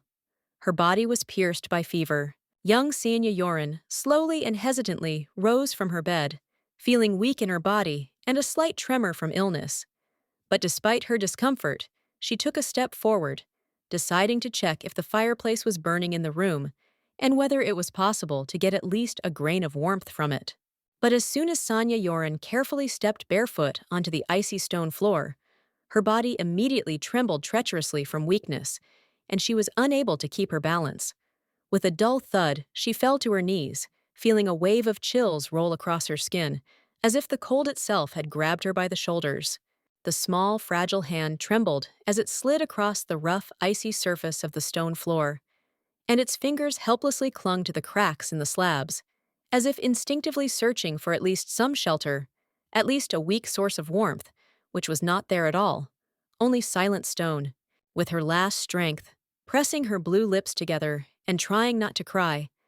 the little girl grabbed the edge of the heavy blanket, pulling it towards herself with trembling and weakening fingers, as if trying to hide inside from all this merciless reality, to draw in at least a tiny spark of warmth, maintaining her balance. Unable to cope with the growing trembling, she slowly, as if under the weight of an invisible weight, climbed back onto the bed and, hiding like a frightened animal in its hole, covered her head with the sheet, dreaming of the return of at least illusory warmth. This moment of despair and vulnerability suddenly stirred up vague images of her childhood. Her mother's light hands, like the wings of an angel, her gentle voice, and the soft, enveloping warmth of her chest, where it seemed to her that troubles would disappear as soon as she covered herself with a soft blanket. Once upon a time, in another, almost forgotten life, where she was still a carefree child, her mother, like a quiet guardian of the night, sat by her bed, gently touched her hair, and whispered that everything would be fine as long as her voice sounded nearby and warmed her with maternal warmth. In that distant time, when the whole big world seemed smaller and safer, her mother, in the semi-darkness of the old room, would place her palm on her forehead, listening to her breathing with reverent anxiety, as if she were guarding the fragile, tender universe, saving it from pain, fear, and loneliness. With a hand trembling from endless excitement and fatigue, she carefully wiped the sweat from her face, hoping to at least slightly reduce the excruciating heat that was increasingly taking hold of her, leaving behind only a feeling of hopelessness and oppressive pain from which there was no escape. But despite all her efforts, there was not a single person around the girl who could help or support her,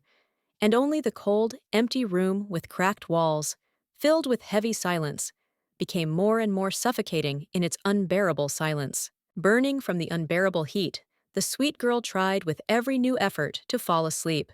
hoping that with the coming of the morning her condition would improve and the painful suffering would finally disappear,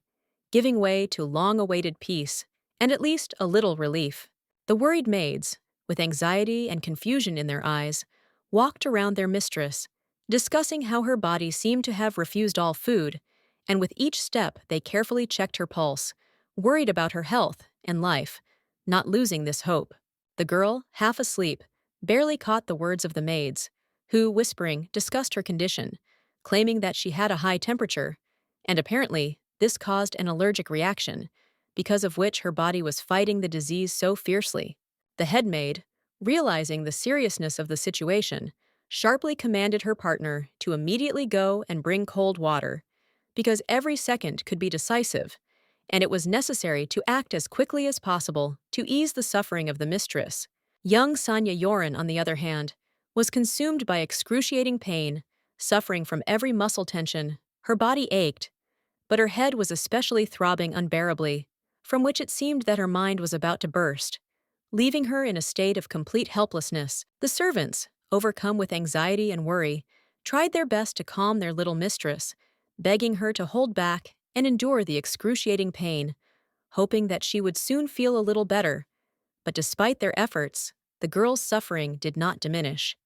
and she continued to suffer. Having learned of this tragic incident, the empress, without waiting for reports and detailed information, decided to immediately come in person to check on the girl's condition, because rumors about her grave condition quickly spread, and her heart could not bear the thought of a possible loss. The adult woman who entered that room quietly whispered an apology to the sleeping girl, feeling deep regret for not being able to look after her properly, and her heart was aching with guilt as if she had left the girl alone. The girl, barely moving her weak arms, reached out to the lady's palms, asking her with a trembling voice to leave, believing that if she really cared about her, the lovely girl would go away and leave her in silence, because her heart longed only for peace and complete solitude. However, the powerful empress took this gesture in a completely different way, and with incredible tenderness and care, she hugged the girl, pressing her to herself, giving her warmth and security, like a mother who is always ready to protect her child from any danger. Leaning towards the sweet girl with a soft smile,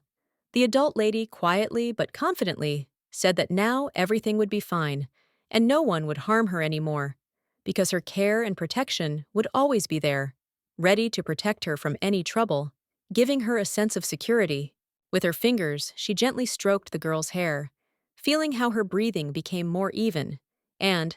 thanks to this gentle touch, the girl began to feel how her heart was filled with the necessary warmth and confidence that all the bad was already behind her,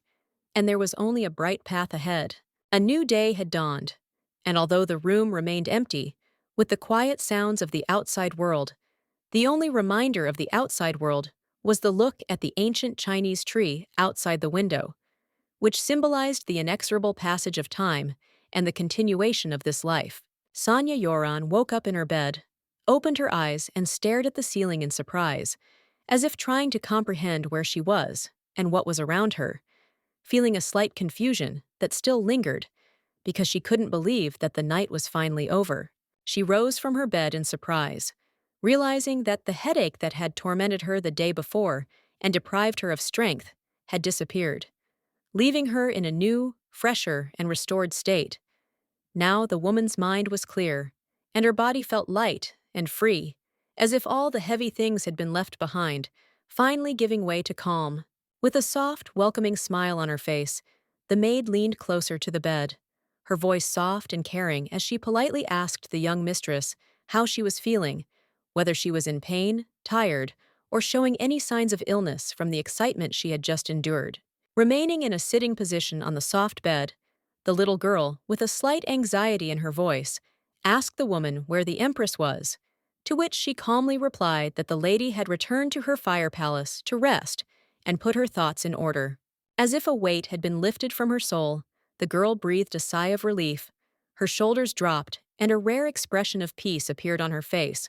For the first time in a long time, she felt relatively safe, at least for a few moments of silence. Suddenly, the grown woman, silent and majestic in her calm, slowly raised her hand, her long, slender fingers stretching forward with grace, as if in anticipation of a gesture that was about to break the peace and bring something new into this frozen scene. Placing her warm palm on the girl's forehead, the maid said with relief that fortunately, the little mistress's high fever had already passed, and now, it seemed, her health was on the mend, which she was sincerely happy about, looking at her with care, concern, and quiet joy. Sonya Yoren stared at the woman in surprise, her eyes widening in surprise, and in that look there was something between distrust and embarrassment. She was not used to such affection, especially from a servant, and simply did not know how to react to it correctly. Noticing the confusion on the young lady's face, the maid quickly pulled her hand away in alarm, lowering her head in a sign of guilt, and with obvious remorse on her face, apologized for her mistake, admitting that she would not have dared to touch her mistress without her permission, even with the best of intentions. Sonya Yoren, still sitting on the bed, took a deep breath, as if trying to drive away the remnants of anxiety, and, her voice warming a little, she restrainedly assured that she was fine, because the soft sheets, warm light, and silence around gave a feeling of safety and long-awaited peace. The maid, without changing the severity of her face, straightened up even more, as if wishing to emphasize her authority, and continued to stand silently, keeping her posture restrained, and her gaze intently focused on the girl, clearly not intending to give in to the argument. Sonya Yoren, sensing this hidden challenge, pressed her lips together and crossed her arms even tighter across her chest, expressing an unspoken protest. Her gaze showed childish determination and indignation, because it seemed to her that no one wanted to understand her desire for freedom and space. The maid, in a restrained but persistent manner, tried to convince her mistress that the little lady should under no circumstances go outside in such cold weather, to which the girl screamed indignantly, declaring that she had been dressed too warmly and that nothing bad would happen to her. Syllable by syllable, restrained but confident,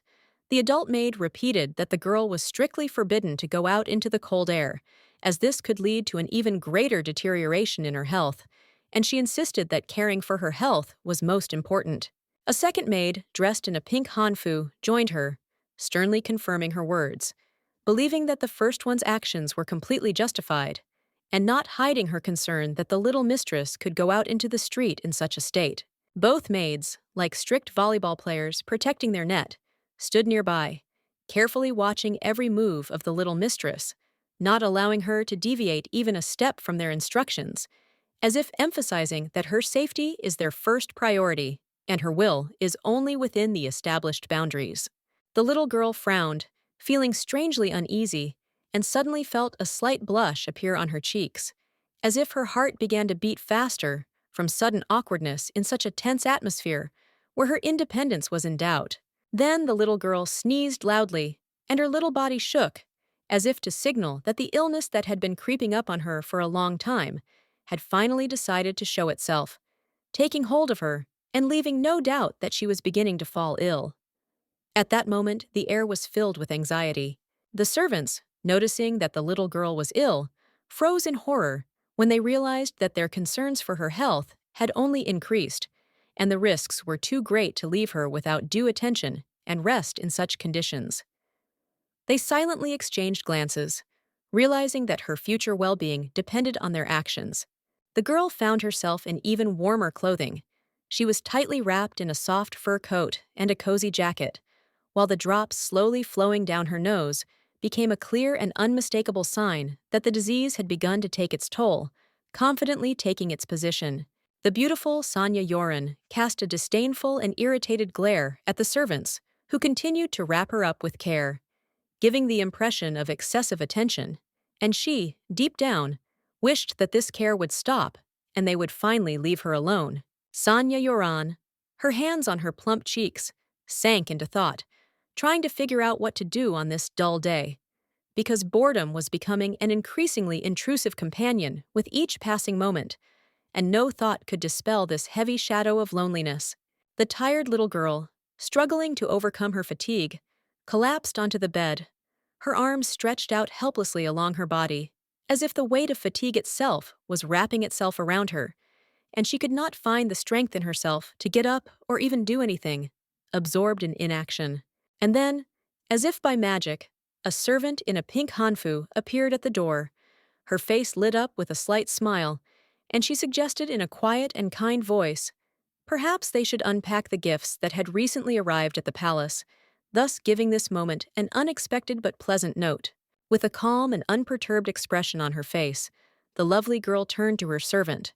Her gaze became thoughtful, and she, as usual, began to speculate about who these gifts could have belonged to, and what secret was hidden behind their unexpected arrival. After that, the girl looked up from the window, her voice calm and indifferent, as if everything that was happening did not matter to her, when she said that the servant could choose gifts for her, without paying attention to other details and without caring who sent them. However, at that moment, a young servant dressed in a dark silk outfit replied that these gifts were from the empress herself and two other beautiful concubines, which involuntarily brought into her thoughts a feeling of strange surprise and slight interest in what was happening. The tired little girl sat up on the bed. Her gaze remained indifferent. She looked attentively at the servants, but her thoughts were absorbed in one single question. Why did the empress and her concubines send her these gifts, and what was the meaning behind this gesture? Suddenly, the lady, with a light and quick movement, clapped her hands, and her order was immediately given to the servants to go at once for the gifts, without delaying this important matter, for they all had to be brought as quickly as possible, without any delay. Sanya Yoren clutched her small head in bewilderment, her thoughts racing in search of an answer to one single question. What exactly could they have sent her in these mysterious gifts? And what meaning was hidden behind such an unexpected act? The gift boxes were so heavy and large that one could only guess how many different items were hidden in them. Dozens or even hundreds of wooden chests, filled with various things, but unknown to her. The senior servant suddenly waved her hand in front of her with an irritated sigh, and, with a slight displeasure in her voice, said that all these things were sent by the great empress herself. But at the same time, she doubted how valuable or important they could be. The gift from one of the concubines stood out in particular. It was a mysterious bird, wrapped in bandages, which aroused curiosity and questions in the girl's soul. What was hidden inside, and what deep meaning was hidden in this strange and mysterious gift, bringing a riddle. After this, the girl's head nanny, without showing the slightest interest in what was happening, waved her hand, ordering the servants to leave and return only in the evening,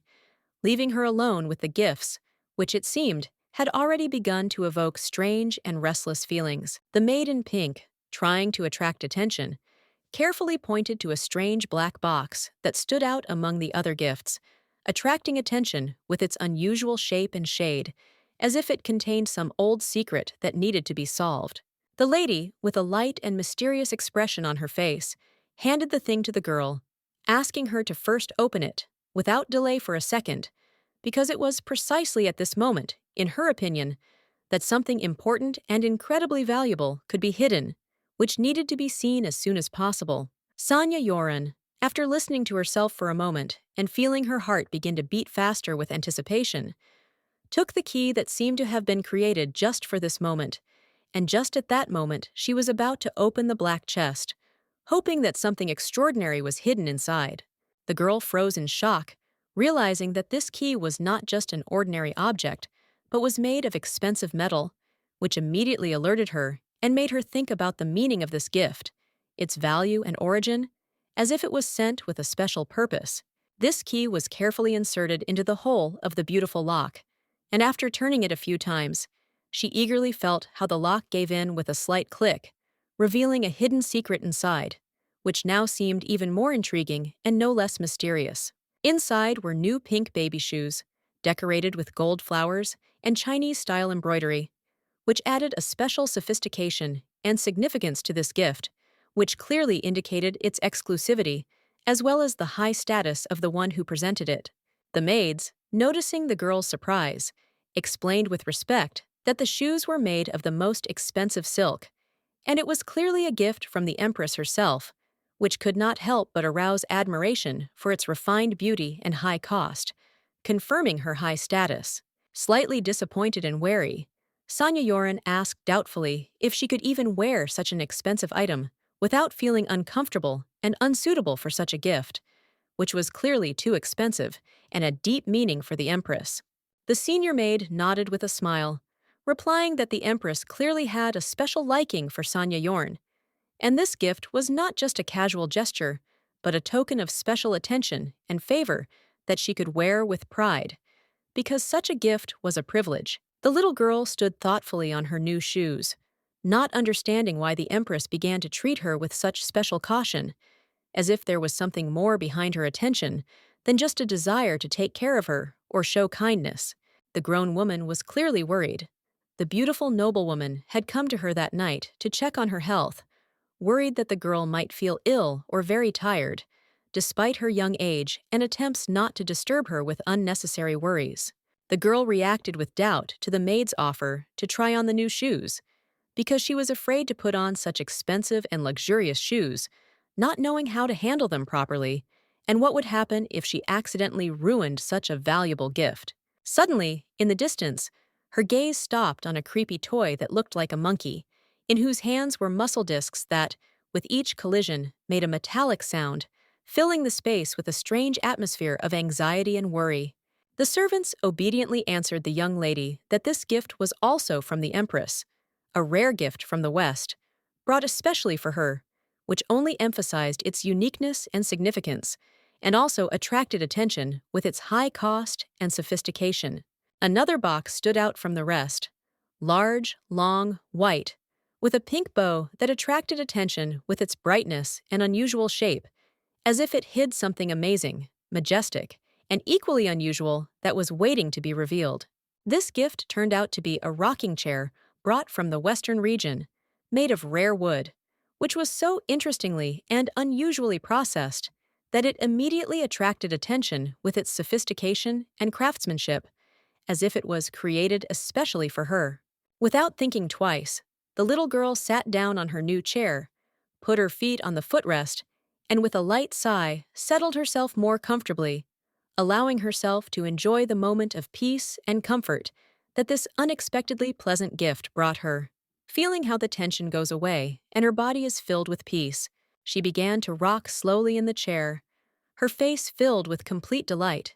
expressing incredible surprise with pleasure, as if every moment brought her more and more relaxation, and she could not contain her joy at the unexpected comfort that enveloped her. The baby's face became peaceful, her smile was filled with warmth and satisfaction, and her eyes reflected deep relaxation, as if she had finally found peace and harmony in this moment,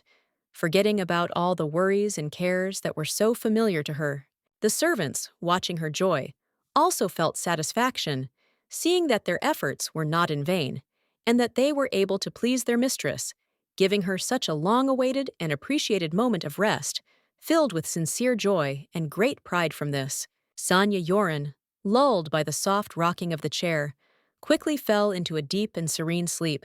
absorbed in the silence and comfort that each moment of her rest created, leaving in her soul a feeling of peace, security, obvious peace, and all harmony. The servant carefully straightened the blanket, covering the baby with it so that her fragile and defenseless body would be protected from the piercing cold, giving her sleep special care, warmth, attention, and tenderness, as if the young girl was guarding the small world of her innocent dreams. The girl carefully covered the baby with a soft blanket, trying to keep her from freezing and from waking up from the cold, because her comfort and safety were important for everyone around her, creating an atmosphere of coziness, warmth, care, and complete peace. After which, the grown ladies set off on their journey, accompanying their sleeping friend, allowing her to sleep peacefully and enjoy her sleep in the silence of the night, while they moved along the night road, slowly and friendly, talking to each other, enjoying complete peace. The blue sky filled with light clouds and warm sunny weather created ideal conditions for a relaxing holiday, allowing you to feel one with nature, complete peace, tranquility, and enjoy every moment under the bright rays of the sun. The window was decorated with wooden chests standing nearby, and in the room, amidst the cozy atmosphere, stood a vase of fading flowers, filling the space with a shadow of light sadness and natural beauty, as if time had stood still, and the world outside the windows continued to move on as usual. Awkwardly stepping over the threshold, the strong Garam entered the little girl's room, greeting her with a blush on his cheeks, raising his hand up as if trying to relieve the tense atmosphere with his presence, but not knowing how to properly behave, leaving a feeling of discomfort in the air. With a doomed look, the young Sanya Yoran looked at him, not understanding why he had come, because her thoughts were occupied with other questions, and his sudden appearance did not give her peace, causing bewilderment and slight anxiety, as if her world had lost its stability. When the man approached cautiously, trying to ask about the girl's well-being, she replied that she felt completely fine, not letting anyone know that her thoughts and feelings were much deeper than one might assume, hiding a storm of experiences behind her outward calm. The guy looked down, embarrassed, feeling shy and awkward, because he couldn't understand how he had come to visit the little girl so brazenly, disturbing the peace of her cozy world, which she had so carefully protected, while his actions were completely unexpected and inappropriate. After which he hurried to the window, opening it with concern and saying that the room was too hot, as if trying to correct his actions, but not realizing that his actions were only making the situation worse, creating even more tension and terrible discomfort in the air. However, when he looked outside, the guy's face began to express horror and shock. He realized what kind of weather it was outside, and immediately felt how his feelings were mixed with confusion, as if all his confidence melted under the bright rays of the sun, turning his anxiety into slight fear. The vase, almost caught by his sudden movements, wobbled on the windowsill, and, as if in slow motion, began to fall down, leaving behind only a slight tremor in the air, a harbinger of inexorable destruction and imminent disaster, as if nature itself had frozen in anticipation. The thing shattered loudly, scattering into pieces across the floor, and the sounds of destruction echoed throughout the room, creating an atmosphere of even more awkward silence, where even time seemed to stand still, as if waiting for his next move to make things a little better. Garam ended up standing there awkwardly, realizing that he had not only broken the window, but also the vase, feeling like his actions were turning into a series of unfortunate actions, getting stuck in this moment, like in an endless cycle of awkwardness and hopelessness, where every step he took only deepened his feelings of guilt. The man's face turned pale, expressing complete embarrassment and confusion, and awkwardness literally radiated from him, creating an atmosphere of awkwardness and embarrassment around him, as if his whole body was saturated with this feeling, unable to go away, like a heavy burden that he could not throw off. A broom was taken, and with the kind of precision that is characteristic only of those who truly value order, the fragments of the broken vase began to gather in one place, disappearing under her smooth and confident movements, returning the long-awaited peace and cleanliness to the room, as if nothing had happened. The maid quietly took away all the trash, doing everything with such delicacy, as if she did not want to disturb the fragile balance of silence that had come after the unexpected incident, and Garam, feeling awkward, asked the girl if she liked the vase. The young man, like a frightened puppy who had just broken an important rule, knelt down in front of the little girl and promised that he would bring her exactly the same vase, or maybe even better, hoping that this gesture would help restore her trust and extinguish his own embarrassment. But as soon as the girl quietly and with a smile remarked that it was not worth bringing a new vase to replace the broken one, the young man was overcome by a barely perceptible but deep feeling of relief, because he fervently hoped that her soft words were a sign of forgiveness for that stupid and annoying oversight. The little girl, with a gentle and bright smile, continued to look at him attentively. Her gaze seemed to envelop him in warmth and kindness, making it clear that she did not hold a grudge and had long since forgiven him for what happened, not wanting to attach undue importance to the awkward moment. The young man, trying to make amends, and at least somehow please her, began talking about how he had sent her as a gift an exquisite chest of drawers, carved from rare bone with exquisite carvings, and an amazing mosaic made from crystal of all the colors of the rainbow, as if he wanted to decorate her world with wonders. When asked if the girl had already tried to play with any of the gifts she had brought, the little girl suddenly froze, as if taken by surprise by this unexpected reminder, since in fact she had not yet managed to unpack any of the gifts, leaving them untouched. The young man awkwardly waved his arms to the sides, hastily muttering that she shouldn't have apologized at all, and even more so rushed with answers, because he didn't want to cause her a drop of anxiety or awkwardness, but only wanted to talk and dispel all the woman's doubts. After that, he resolutely put his hands on his hips as if giving himself importance and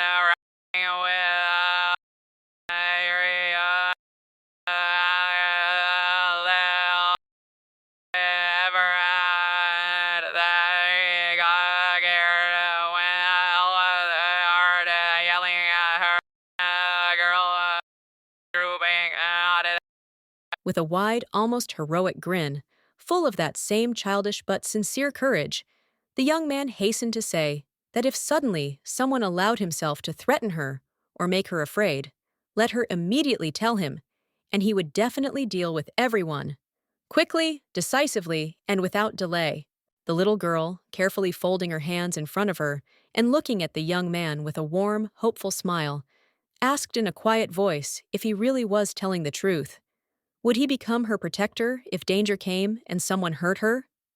The guy answered in the affirmative, but immediately after these words, the girl cheerfully, almost playfully, extended her hand forward and, as if jokingly ordered the young man to immediately leave her palace, implying with a slyness in her voice that if she followed his own words, then he was her very first enemy. The young man, stunned and confused, sank down on his knees right on the carpet with quiet melancholy, as if he had suddenly lost the ground under his feet,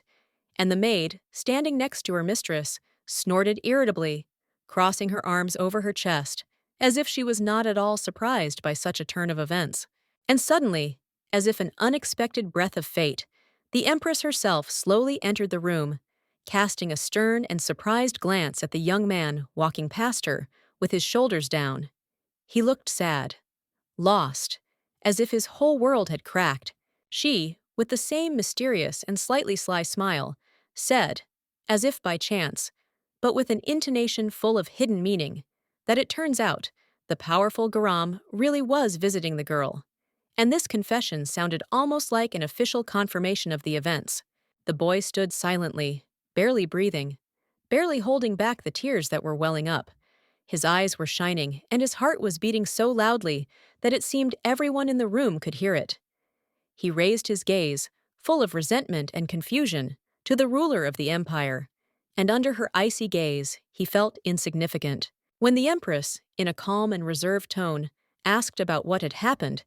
Garam, hesitantly and tensely pointing his finger in the direction of the little girl, said in a trembling voice that the girl herself had ordered him to leave, and he had obeyed, because he would not have dared to disobey her order. Confused, with a slight resentment in her gaze, the woman pointed at herself with her finger, as if trying to comprehend what was happening, and with casual calm in her voice asked the little girl if she, like the young man, should not leave these stone walls, as if she herself were a stranger here. The girl, barely holding back her rising anger, pulled a polite, forced smile onto her face, and almost through her teeth, but still confidently answered that for her, it was a great honor that such a high-ranking person dared to step onto the threshold of her small palace. For the young man, this sounded like a final verdict. He stood as if defeated, internally feeling the weight of loss, and in that moment he realized that he had lost without even starting a real battle. And the ruler, in turn, smiled contentedly, as if she already knew the outcome. The woman, discreetly tossing a lock of hair behind her ear, approached the bed on which the little girl was sitting, placed an elegant carved chair next to her, and, slowly and with dignity, sat down on it, taking the place opposite, as if preparing for a conversation in which every word would have weight. The lady looked at the little girl with a slight smile, and sweet Sanya Yoran quickly realized that she was expecting her to be the one to speak first, as if giving her a chance to make a decision and start a conversation, which gave her time to comprehend everything that was happening and prepare for a long conversation. Bowing politely, without getting out of bed, the little girl thanked the lady for the gifts she had sent. Her words sounded sincere and grateful, although there was a slight wariness in her eyes, as if she was still thinking about the situation and did not dare to trust. The woman, with a slight but slightly guilty smile, explained that all the gifts had been planned and sent in a hurry, which meant that the quality of some of them left much to be desired, and this had become an unexpected difficulty for her, although she sincerely hoped that the little girl would understand her intentions. The sweet little girl again thanked the Empress for her generous gifts. However, with slight regret, she added that her palace was too small to accommodate all this splendor, creating an atmosphere of slight sadness and inability to fully appreciate the gift. The lady became alert as the realization finally dawned on her, and she raised her eyebrows slightly, as if she had suddenly caught something important that had previously escaped her attention, thereby making the woman's gaze become significantly more focused and intent. Then she turned to the wooden boxes, her gaze deep and thoughtful, and quietly muttered that, despite the size of her palace, it was still too small to accommodate all her thoughts, cares, and the gifts she was so eager to give. The lady promised with a slight smile that she would soon solve this problem, and her face was filled with confident calm, as if she knew exactly how to act in this situation,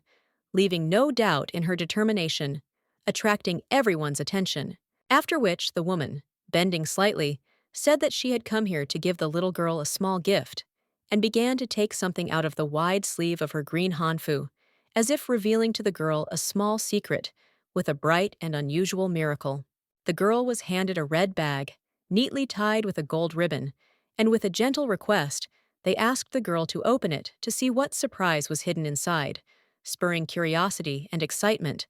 making her fragile heart beat faster. Slowly, with a little excitement, the little girl began to untie the bag, carefully pulling on the golden ribbon.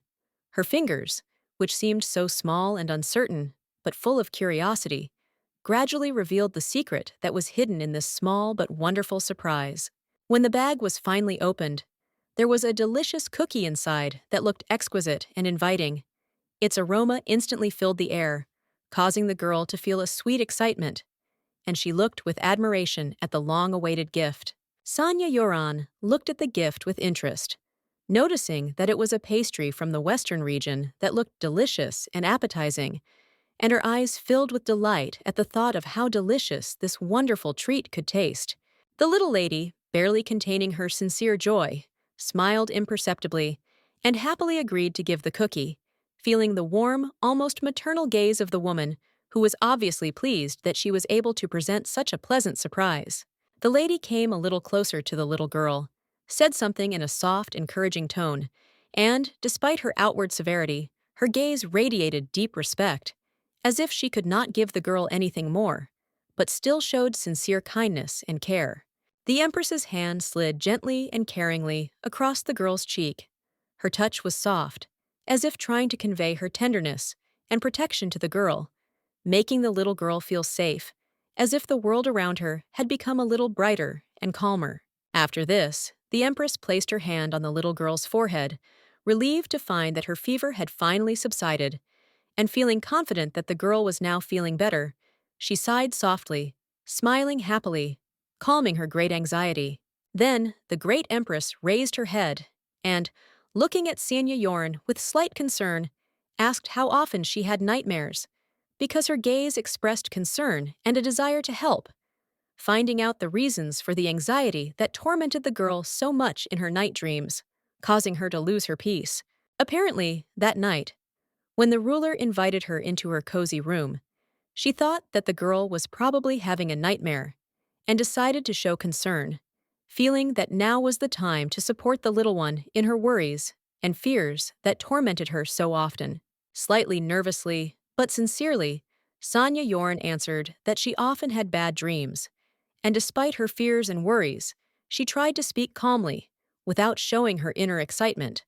hoping that her words would be understood and correctly perceived by the woman. The lady tenderly embraced the beautiful little girl, pressed her to herself,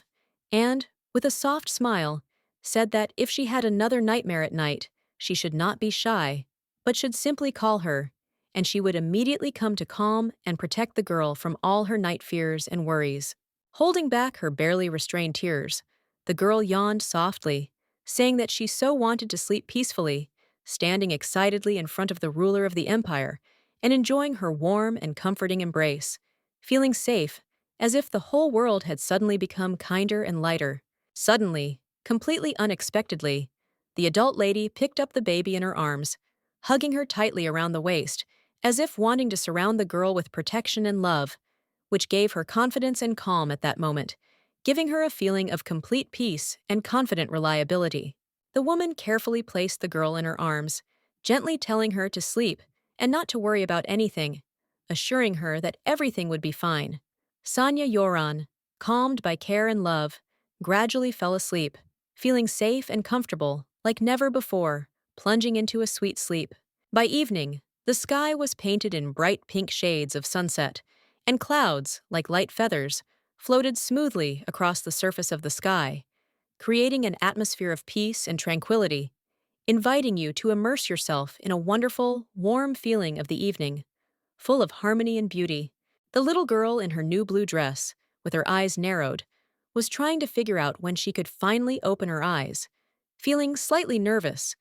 but her face expressed curiosity and impatience, despite the fact that she still felt the remnants of sleep, fighting the desire to sleep. The servant led her to a specially designated place, quietly saying that very soon they would arrive and soon find themselves in a place where she could calmly and joyfully continue her journey,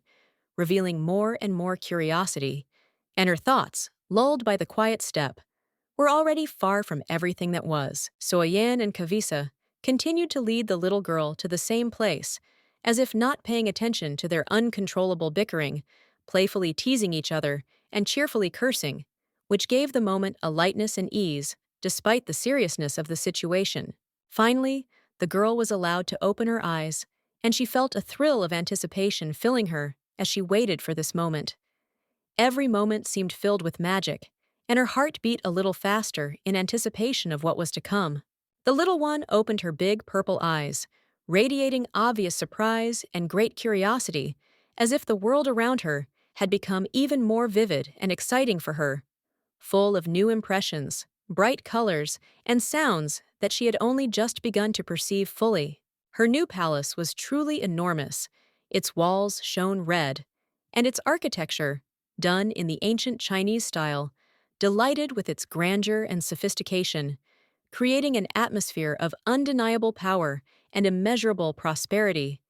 as if history itself were recreating its greatness. At this time, the empress sat on her throne in her formal robes, her majestic posture and calmness emphasizing her status.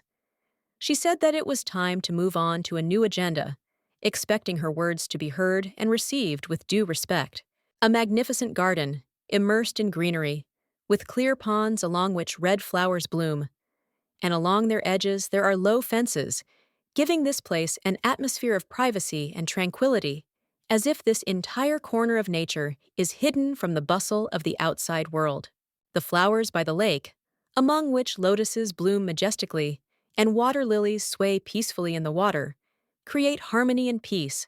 adding tenderness and beauty to this picturesque corner, which seems to personify peaceful tranquility. The maid told her mistress with a gentle smile that this residence was now her new home, and although it had previously belonged to another concubine, subordinate to the empress, she proudly accepted it as her destiny, gratefully gaining her new position. That day, the ruler of the empire took the little girl's words about her house being too small as a personal insult, and despite the modesty of her request, she decided to give her a majestic palace, thereby demonstrating not only her power, but also her deep attention to her needs. The little girl could hardly hold back her tears, as she always tried to be invisible, avoiding unnecessary attention. But this unexpected kindness and generosity became a real miracle for her, which she could not fully comprehend, not knowing what to do with such a gift. Standing in front of the new house, the little girl realized that, with the gift of the palace, came new, much more serious problems,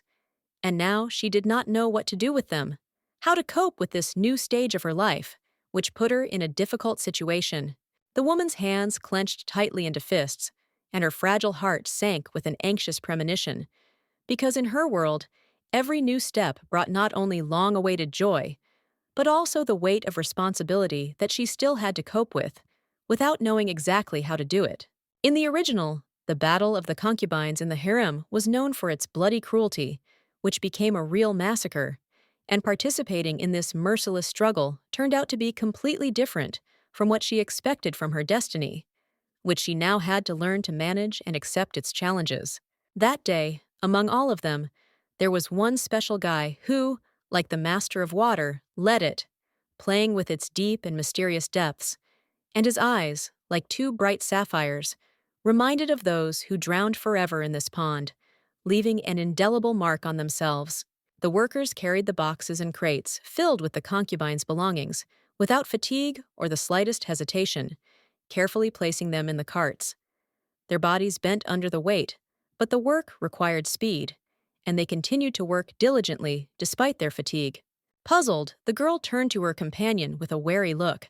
Her face, as always, was immersed in deep thoughts, and her mouth was slightly open, as if the words were already ready to escape from her lips.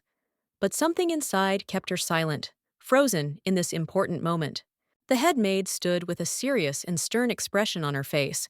which radiated determination and strength despite her refined appearance, leaving no doubt about her high professionalism and the absolute power she wielded in this house. The lady clearly enjoyed the empress's special favor and possessed enough strength, determination, and influence to protect Sanya Yoren from any threat, while displaying a confidence and fortitude that certainly commanded respect and even admiration from all present. The maid, having caught the anxious notes in her young mistress's gaze, sat down next to her with concern, softly and sympathetically asking her to share what was gnawing at her heart, because every movement, Every gesture betrayed her deep inner uncertainty and obvious anxiety. Pot, carefully watching Sonya Yoren's facial expression, peered into her eyes, trying to understand the hidden emotions, and suddenly realized with surprise. In her heart lives a question that she can't bring herself to ask the lady, embarrassed by her own hidden feelings. Embarrassed, the girl with a slight blush on her cheeks looked away, and, in an almost inaudible voice, with notes of uncertainty in her intonation, asked the maid if she could stay with her that night, because the feeling of loneliness sometimes so urgently needs warmth and support. The embarrassed woman blushed slightly, trying to remain calm, and with a slightly strained smile carefully clarified what exactly was meant by the word overnight, giving the question a naive tone, although there was a subtle alarm and internal discomfort in her voice. The little girl, with a barely perceptible shyness in her voice, restrainedly admitted that she was often haunted by frightening dreams, and that was why she experienced real fear when she had to spend the night alone in this large, unusually cold, and still strange house, where everything seemed new and foreign. The woman shuddered slightly, as if a tension had squeezed inside her from which there was no escape, after which she slowly exhaled and, looking down at the floor, calmly but restrainedly said that the mistress was without a doubt higher in position than she, and she did not dare decide with whom she would be that night. The girl responded by opening her eyes wide, filling them with naive sincerity and quiet pleading, making the most defenseless, touching look she was capable of, and with innocent simplicity asked if they really couldn't sleep together if they both wanted to. The irritated maid exhaled heavily, then waved her hand in annoyance, and without trying to hide her fatigue, muttered with a hint of irritation that in principle they were indeed allowed to spend the night together if the mistress gave her consent, although this went beyond the usual order. Night descended silently upon the earth. Bright stars, as if by an invisible hand, were scattered across the dark sky, as if someone had absent-mindedly spilled a handful of light onto a soft velvet surface, and everything around was filled with coolness, silence, and the promise of protected peace. The maid, having settled down nearby at the head of the bed, vigilantly watched the baby, covered with a light blanket, who was curled up in a cozy ball on the soft futon and gradually plunging into a serene slumber, trustingly snoring, as if in complete safety and peace. Suddenly, the silence in the room was broken by Sonya Yoren's soft voice coming from behind the door, and she came inside, tilting her head to the side, with a gentle smile asking if the long day had exhausted her, and if those thoughts that had tormented her recently were still bothering her. With a soft, almost maternal smile, the woman said in a quiet, soothing voice that everything was indeed in perfect order, and the lady should not worry any more. The night promised to be calm, the stars would be on guard, and the silence would reliably shelter her from all worries and cares. No matter how hard she tried to remain calm, closing her eyes and watching her breathing evenly, sleep stubbornly did not come, as if something subtle and elusive was disturbing her inside, like an expectation, a premonition, a hidden call, reminding, not everything is over. With a good-natured, barely noticeable, sly smile, the maid tilted her head to the side and offered to tell a story, not to lull or entertain, but simply because even adults sometimes need a warm word to let go of the shadow of fatigue. Slightly embarrassed, and almost in a whisper, the beauty admitted that it was not a fairy tale at all, but that as soon as she fell asleep, the maid would most likely leave, and she did not want to be left alone in this strange room, filled with shadows and silence. The woman was embarrassed, her face slightly flushed, and she, as if out of habit, covered her mouth with her hand, trying to hide the slight embarrassment that betrayed her dissatisfaction with the situation. But she quickly regained her calm, trying not to show her feelings, firmly, with complete calm and confident determination in her voice. She assured that she would stay here until the morning, and the mistress should not worry, because she would be there, protecting her. Even if the night hours brought anxiety, the maid would not leave her. The girl, feeling a strange uneasiness, carefully ran her hand along the bed next to her, and with undisguised curiosity asked why the maid did not lie down next to her, if she had promised to stay the night, because it would be much more comfortable and calmer that way. After these words, the little girl, with a barely noticeable smile at the corners of her lips, carefully closed her eyes, allowing her body to gradually relax and slowly sank into a warm slumber, feeling completely safe because the maid promised to stay close and not leave, despite the dark hours of the night. The woman's hand, carefully and with great love, pulled the blanket, which had slightly slipped off the baby's body, carefully covering her, giving a feeling of security and comfort, so that the little lady could calmly fall asleep, not afraid of the cold and the darkness of the night. Sanya Yoren had only recently, just a few days ago, stopped suspecting her of being a spy. And now that the relationship between them had changed, she acted completely differently, like an adult, showing maturity, restraint, and behavior that was not typical for her age. However, the little girl's request to stay with her for the night because she was afraid to sleep alone in this huge house deeply touched the woman because it showed that her feelings were sincere and vulnerable, and her fear of loneliness was unbearable. The adult woman gently stroked the sweet girl's head, feeling her innocence and fragility at that moment, and her movement was full of tenderness and care, as if she wanted to assure her that she would always be there, ready to protect and support no matter what. Suddenly, the lady's ears caught strange, barely audible sounds, which, despite their barely noticeable nature, immediately caused a slight but persistent anxiety, as if there was a huge threat in the air, ready to appear at any moment, disturbing such peace. She became wary, with a slight suspicion in her eyes, and slowly turned to find out the source of these strange, barely perceptible sounds, trying to understand what was happening and why the atmosphere around her had become so tense, filled with an anxious premonition. A figure stood before her, barely visible behind the closed doors, its outline barely discernible in the dim light. The girl tried to concentrate, watching carefully to make sure that the head maid whose presence she was trying to discern was not inside. It was a cute young girl named Yeonsu, with brown hair and gray eyes, who quietly entered the room, barely breaking the silence with her presence, as if she was part of this calm atmosphere, but at the same time could not go unnoticed. The servant hurried to her boss, anxiously reporting that she had been looking for her for a long time throughout the entire house, overcoming crowded corridors and tempting fate, and had finally been able to find her, almost breathing a sigh of relief that her search had been successful, despite all the turmoil and enormous nervousness. Respectfully kneeling before the head maid, with a serious and anxious expression on her face, she reported that it was urgently necessary to go to the empress, since the situation required immediate intervention, and there was simply no time for reflection and delay. The woman shuddered when she heard that the matter concerned the empress's most beloved concubine. Her heart sank with anxiety, because not only the concubine's fate depended on this,